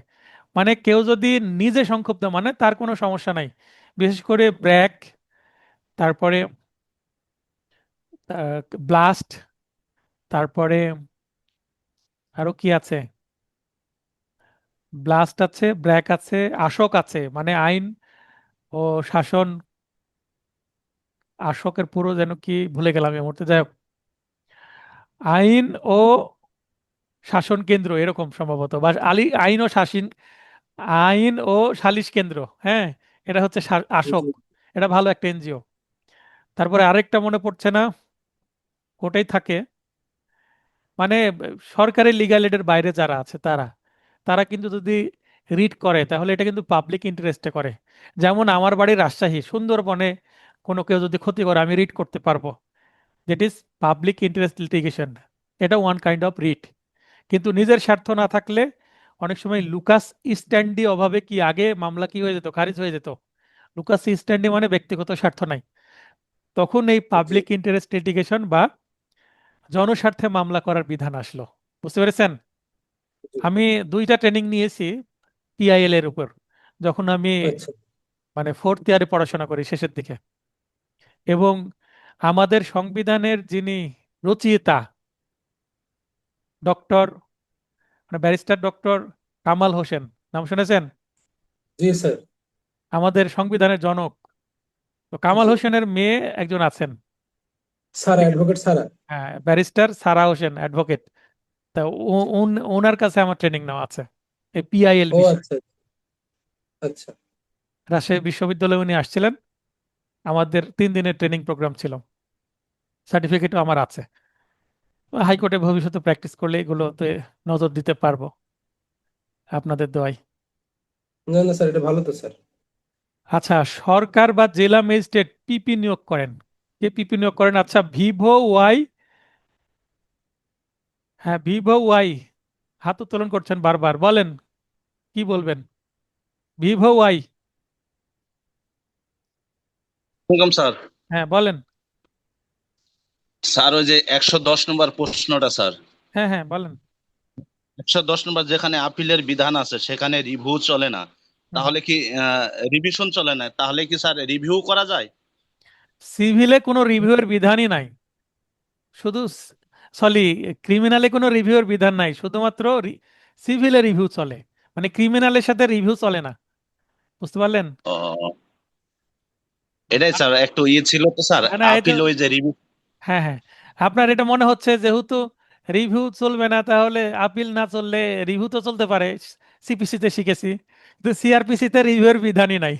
মানে ফৌজদারি মামলায় এখানে শুধুমাত্র সিআরপিসি না, অন্যান্য যে ক্রিমিনাল কেস আছে যেমন যৌতুক আইন, মাদকদ্রব্য নিয়ন্ত্রণ আইন, স্পেশাল পাওয়ার অ্যাক্ট, বিশেষ ক্ষমতা আইন, মানে যত প্রকার ফৌজদারি অপরাধের বিশেষ স্পেশাল আইনগুলো আছে, নারী শিশু নির্যাতন দমন আইন, সবগুলোতেই কি নাই, ক্রিমিনাল মামলা মানে রিভিউ করার কোনো বিধান নাই। বুঝতে পেরেছেন? আহ, জি জি জি স্যার। এবার কি ক্লিয়ার হলো তো? জি স্যার, জি স্যার, ওকে স্যার। আচ্ছা, তারপরেও কোনো কনফিউশন হলে ক্লাস শেষে মেসেজ করে দিবেন, আমি কল করে উত্তর দিয়ে দেব। ঠিক আছে স্যার, ওকে স্যার। আচ্ছা, সরকার বা জেলা ম্যাজিস্ট্রেটগণ পিপি নিয়োগ করেন। পিপি মানে পাবলিক প্রসিকিউটর, সরকারি কৌশলী। কত ধারার বিধান মতে? 492। চার্জ গঠনের পূর্বে মামলা প্রত্যাহার হলে আসামি অব্যাহতি পাবে, 494। আর চার্জ গঠনের পরে মামলা প্রত্যাহার হলে আসামি খালাস পাবে, তাহলে 494 আছে। আচ্ছা, এখানে ইংরেজিতে লিখতে পারেন, মাঝখানে লেখেন চার্জ, মাঝখানে কি লিখবেন? এখানে লেখেন, হ্যাঁ আমার মাউসের তীর দেখা যাচ্ছে, পয়েন্টার, কারসার, জি স্যার। এই 494 এর একটু ফাঁকা জায়গায় এখানে লেখেন হচ্ছে, আচ্ছা প্রথমে লেখেন আপনারা এখানে, এখানে লেখেন হচ্ছে ডিসচার্জ, 494 এর পাশে লেখেন ডিসচার্জ, কি লিখবেন? আচ্ছা ডিসচার্জ, ডিসচার্জ লেখার পর একটা তীর চিহ্ন দেন, হ্যাঁ, বা একটা হাইফেন দেন, তারপরে লেখেন চার্জ, আর শেষে লেখেন অ্যাকুইটাল। তার মানে চার্জের আগে বাম পাশে লেখেন, মাঝখানে চার্জ লেখেন, বাম পাশে লেখেন ডিসচার্জ, ডান পাশে লেখেন অ্যাকুইটাল। কি বুঝলেন? মানে চার্জের আগে হলে অব্যাহতি, পরে হলে খালাস, আগে হলে ডিসচার্জ, পরে হলে অ্যাকুইটাল। ওকে, জি জি। এটা মনে রাখার কৌশল। জামিনযোগ্য অপরাধের ক্ষেত্রে আইনগত অধিকার বলে আসামি জামিনে মুক্তি পাবে, 496। এটা আপনাদের লিখিততে আসে যে 496 ধারা বিধান মতে ফৌজদারি কার্যবিধির আসামির জামিন পাওয়ার অধিকার কি, মানে আইনগত অধিকার, জামিন আসামি কিন্তু এটা আদালতের অনুকূল্য না, বুঝতে পেরেছেন? জি জি, এটা মানে আইনগত অধিকার। আদালতের কোনো করুণা না, আদালতকে কনভিন্স করতে হয় না, মানে এটা জামিনযোগ্য। ঠিক আছে? জি স্যার। এক ভাই লিখেছেন, গোলাম মোস্তফা ভাই, অব্যাহতি এবং খালাসের মধ্যে পার্থক্য কি? অব্যাহতি আর খালাসের মধ্যে পার্থক্য এখন কি করে বোঝাবেন? অব্যাহতি মানে চার্জ গঠনের সময়ই আসামি মামলা থেকে বের হয়ে গেল, সেটা অব্যাহতি। আর খালাস মানে চার্জ গঠন হলো, দোষী না নির্দোষ জিজ্ঞাসা করলো, বললো আমি নির্দোষ, তারপরে সাক্ষ্য গ্রহণ হলো, জেরা হলো, আর্গুমেন্ট হলো, তারপরে রায় দেওয়া হলো, রায়ে আসামি মামলা প্রমাণ করতে পারলো না বাদীপক্ষ, আসামি খালাস পেল, সেটা খালাস। মানে রায়ে খালাস হচ্ছে খালাস, আর যখন আদেশ দিবে চার্জের সময় চার্জের বিপরীত আদেশ অব্যাহতি বা ডিসচার্জ, তখন অব্যাহতি, এটা বুঝেন। আবার আরেকটাও বলতে পারি, যে মনে করেন যে বিয়ে হতে লেগে বিয়ের আসরে বিয়ে ভেঙে গেলে অব্যাহতি, মানে বিয়ে হলোই না, আর বিয়ের পর আচ্ছা যদি বিয়ে ভেঙে যায় সেটা তালাক, বুঝতে পারলেন? আচ্ছা, তাহলে স্যার মানে এত রান্না বাড়া হবে স্যার, সেগুলোর একটা ব্যবস্থা হবে না? ওই ওইটা তো ব্যবস্থা তো হবে না, কারণ ভুল আচ্ছা, মামলা করেছে, ভুল লোকের সাথে বিয়ে হলে কি হবে, তাই না? আর ভুল মামলা করলে আসামি তো অব্যাহতি পাবে, তাই না? জি স্যার। তারপরে বুঝতে না পারলে লিখিত বেসে প্রশ্ন করে সুযোগ আছে বুঝে নেওয়ার। এটা বোঝানোর ক্লাস না, এটা রাইপিট রিভিশন চলছে, তাই না? জি স্যার। প্রয়োজনে আমার সংশ্লিষ্ট ফাউন্ডেশন বেসের ক্লাস দেখে নেবেন। জামিন অযোগ্য অপরাধের ক্ষেত্রে সাধারণত আসামি জামিনে মুক্তি পাবে না। তার মানে 497 ধারায়, 496 হচ্ছে জামিনযোগ্য অপরাধ, ঠিক আছে, বেলেবল সেকশন। আর 497 হচ্ছে নন বেলেবল সেকশন। নন বেলেবল সেকশনে সাধারণত জামিন পাবে না, কারণ আদালতের অনুকূল্য। তবে 16 বছরের নিচে কোনো নাবালক, সেটা নাবালিকা হতে পারে, বয় অর গার্ল বোথ, জি মহিলা মানে woman, all kind of woman মানে যে কোনো বয়সের উম্যান, সুস্থ অসুস্থ, বিবাহিত অবিবাহিত, বৃদ্ধ বিধবা, সব। পীড়িত বা অক্ষম, পীড়িত মানে অসুস্থ, পীড়িত মানে অসুস্থ, আর অক্ষম মানে জি ডিজেবল। পীড়িত মানে অসুস্থ, পীড়িতর ইংলিশ হচ্ছে সিক, আর অক্ষমের ইংলিশ হচ্ছে ডিজেবল। হ্যাঁ, ডিজেবল কি মানে শারীরিক অক্ষমতা, মানে আমরা কি বলতে পারি, বিকলাঙ্গ। হ্যাঁ, বিকলাঙ্গ, প্রতিবন্ধী, অসুস্থ। প্রতিবন্ধী জি ব্যক্তি জামিন অযোগ্য অপরাধের ক্ষেত্রেও জামিনে মুক্তি পেতে পারে। পারে মানে আদালত দিলে পাবে, না পেলে না, মানে আদালতের অনুকূল্য, কনভিন্স করতে হবে, ঠিক আছে। চারশো জি স্যার। সাতানব্বই ধারায়, 497 ধারার বিধান কে প্রয়োগ করে? 497 ধারার বিধান প্রয়োগ করে হচ্ছে ম্যাজিস্ট্রেট কোর্ট সহ অন্যান্য কোর্ট, ঠিক আছে। 496 জি ধারার ম্যাজিস্ট্রেট কোর্ট সহ দায়রা জজ অন্যান্য কোর্ট, হাইকোর্টও। সম্পাদিত বন্ডে অর্থের পরিমাণ মামলার যথাযথ পরিস্থিতি বিবেচনাপূর্বক নির্ধারিত করতে হবে, অত্যাধিক হবে না। মানে বেল বন্ড বা জামিন নামায় কত টাকার বন্ডে জামিন হলো, এটা বলে না যে 5,000 টাকার, 10,000 টাকার, 1,000 টাকার বন্ডে জামিন হলো, এইটা অত্যাধিক হবে না, হ্যাঁ, বিবেচনা করবে। 498, 498 ধারায় জামিন দেওয়ার ক্ষমতা শুধুমাত্র সেশন জাজ এবং হাইকোর্ট বিভাগের, বুঝতে পেরেছেন? জি জি। আমরা সাধারণত বিবিধ মামলা বা ক্রিমিনাল মিসকেস করে থাকি। এসকেস। ম্যাজিস্ট্রেট কোর্ট জি জামিন দিল না, 497 ম্যাজিস্ট্রেট জামিন দিল না, 498 মিসকেস নিয়ে চলে গেলাম দায়রা জজের কাছে, দায়রা জজ জামিন দিল না, 498 মিসকেস নিয়ে চলে গেলাম হাইকোর্টে, ক্রিমিনাল মিসকেস, ঠিক আছে। জামিন হলো কিনা অনলাইনে দেখা যায়, তাই না? জি জি। আদালত আসামিকে জামিনে মুক্তি প্রদানকালে তার পলায়ন রোধ ও সদাচরণ নিশ্চিতের জন্য শর্ত আরোপ করতে পারবে। এটা নতুন অ্যামেন্ডমেন্ট হয়েছে, 498 এর মধ্যে যুক্ত হয়েছে। হাইকোর্ট বিভাগ আগাম জামিন, যেটা অ্যান্টিসিপেটরি বেল, অ্যান্টিসিপেটরি বেল সিআরপিসির কোথাও নাই, কিন্তু ধরে নিতে পারি আমরা 498 ধারার বিধান মতেই হাইকোর্ট বিভাগ, অনলি হাইকোর্ট বিভাগই অ্যান্টিসিপেটরি বেল দিতে পারে গ্রেপ্তারের আগে। গ্রেপ্তার পূর্ব জামিনের আদেশ দিতে পারে, গ্রেপ্তার হয়ে গেলে আর অ্যান্টিসিপেটরি বেলের সুযোগ নাই, 498 আছে। ফৌজদারি মিস কেস মানে miscellaneous case, criminal miscellaneous case, সংক্ষেপে ফৌজদারি miss case. Miss case, miss case শুনে থাকবেন, সেটাকে বলে মিসসেলেনিয়াস কেস, মানে বিবিধ মামলা, 498 ধারায় দায়ের করতে হয়। এটাও মিস কেস শব্দটা কোথাও নাই সিআরপিসির, কিন্তু আমরা প্র্যাকটিক্যাল নলেজ থেকে ধরে নিই 498 হয়, হ্যাঁ, সেটা জি দায়রাতেই হোক বা হাইকোর্টেই হোক। এই বেল, বেল বারবার যে বলছি, বেল মিন্স অর্থ কি? এর অর্থ সাম অফ মানি, মানে কিছু পরিমাণ টাকা, অর্থ। কোথাতে আছে? 499 ধারার উপধারা 1-এ, সিআরপিসি সেকশন 499 সাবসেকশন 1, ওকে। জি। 498 এর উপধারা 3-এ ই বন্ড বা ই বেল বন্ড এর বিধান যুক্ত করা হয়েছে। এটাও কি রিসেন্ট অ্যামেন্ডমেন্ট, 2025 ছিল, এখন হয়ে গেছে 26। আমাদের রাজশাহীতে ই বেল বন্ড চালু হয়েছে, রাজশাহী সহ আশেপাশের কয়েকটি কোর্টে চলছে। আমাদের আর কি ওই হাতে লিখে বন্ড দিতে হয় না, ই বেল বন্ড, কালকে একটা জামিন ধরবো, জামিন হলে ই বেল বন্ড দিতে হবে আমাকে অনলাইনে। আচ্ছা। উপস্থিত আসামির পক্ষে অ্যাডভোকেট হাজির থাকলে, সরি, অনুপস্থিত আসামির পক্ষে অ্যাডভোকেট হাজির থাকলে বিচার চলতে থাকবে। সকল আসামি গরহাজির থাকলেও আসামি সাক্ষীকে জেরা করা যাবে। এটা 540A। এটা নতুন বিধান যুক্ত হয়েছে। আগে একমাত্র আসামি, একটা আসামি, একটা অনুপস্থিত, তাহলে ডিরেক্ট ওয়ারেন্ট এবং আসামি পক্ষের আইনজীবী বাদী পক্ষের কোনো সাক্ষীকেই জেরা করতে পারবে না। তাহলে জেরা করার শর্তই ছিল আসামিকে উপস্থিত থাকতে হবে, তাই না? জি।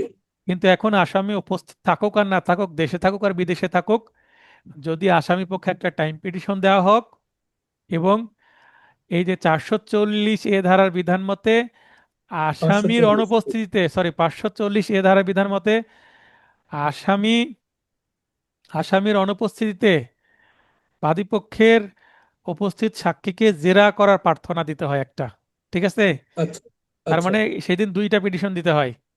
একটা আসামির ব্যক্তিগত গড়হাজিরার কারণে টাইম পিটিশন, যেটা 544 ধারায়,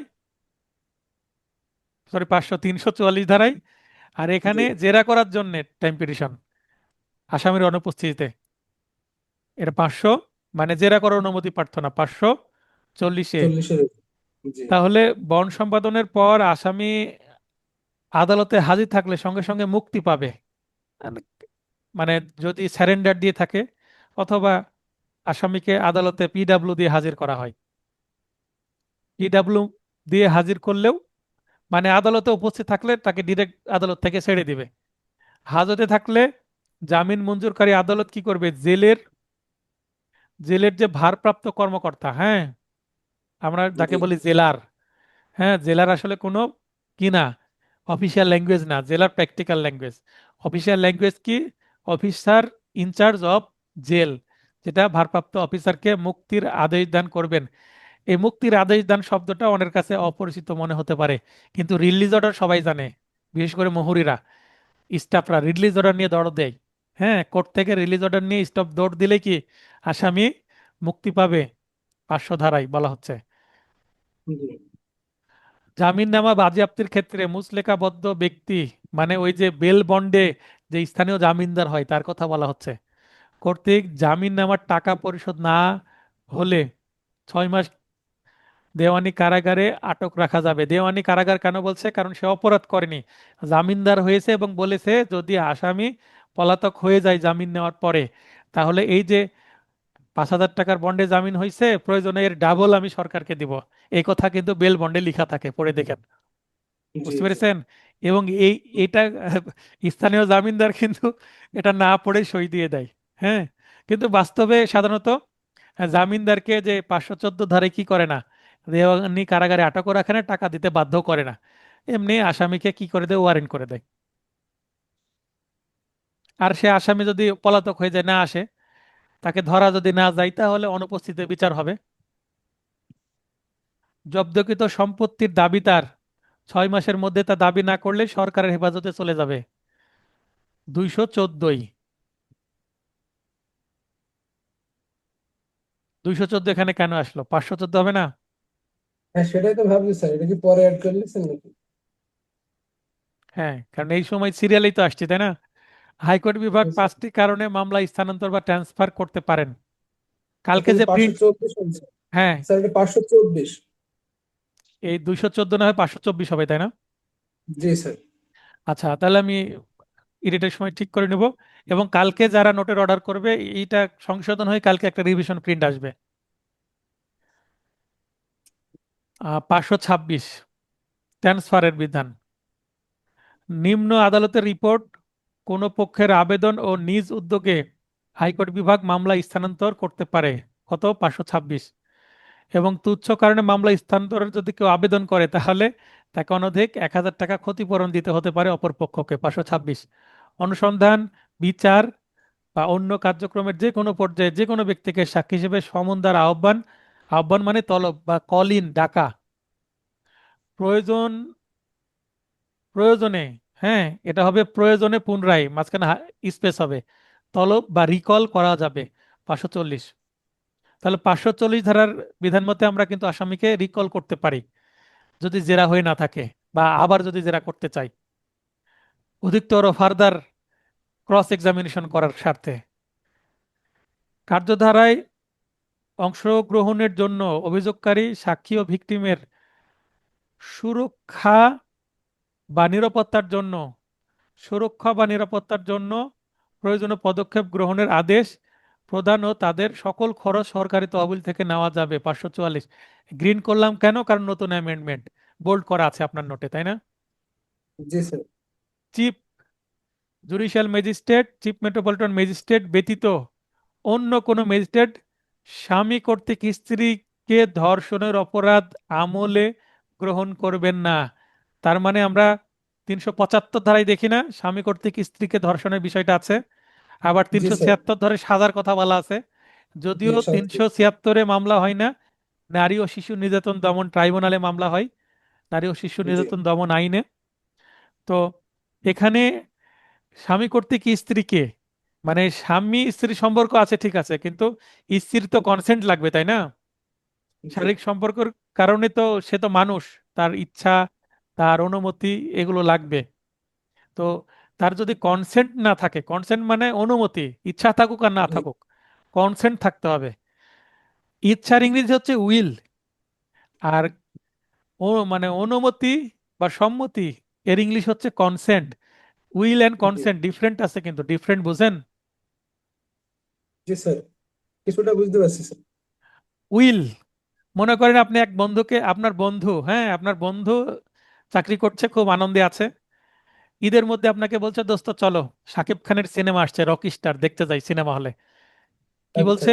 খুব আপনার বন্ধু, প্রাইমারি হাই স্কুল কলেজ একসাথে পড়েছেন, তাহলে ঈদের মধ্যে শাকিব খানের রকি স্টার সিনেমা দেখার জন্য কি সিনেমা হলে যাওয়ার জন্য আপনাকে কি করছে? প্রস্তাব দিচ্ছে কে? আপনার বন্ধু। এখন আপনার তো বার কাউন্সিলের পরীক্ষা আবার ঈদের পর পর, তাই না?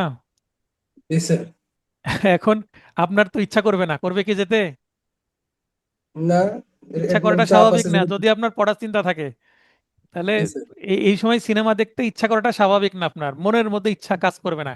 কিন্তু বন্ধু বারবার বলছে, এই কয়েকটা ঘন্টারই তো ব্যাপার, এখন নিজের ইচ্ছা না থাকলেও বন্ধুর অনুরোধ রক্ষার্থে, অনুরোধে ঢেকে গেলা, হ্যাঁ অনুরোধ জি স্যার। রক্ষার্থে আপনি কি দিলেন? অনুমতি দিলেন, ঠিক আছে চল যাই।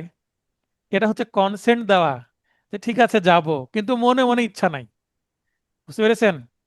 জি জি স্যার। কিন্তু মনে করেন পরীক্ষার পর যদি মনে করেন যে আপনি অ্যাডভোকেট হয়ে গেলেন, অ্যাডভোকেট হওয়ার পর বন্ধু যদি বলে দোস্ত তুমি তো অ্যাডভোকেট হয়ে গেলে চলো কক্সবাজার থেকে ঘুরে আসি, তাহলে কিন্তু আপনার ইচ্ছাও থাকতে পারে, আবার কনসেন্টটা তো থাকবেই। ইচ্ছা থাকলে তো কনসেন্ট এমনি আসবে, তাই না? জি স্যার। জি স্যার। তার মানে অনেক সময় কনসেন্ট থাকলেও উইল থাকে না, অর্থাৎ সম্মতি থাকলেও ইচ্ছা থাকে না, কিন্তু ইচ্ছা থাকলে এমনি অনুমতি চলে আসে অটোমেটিক।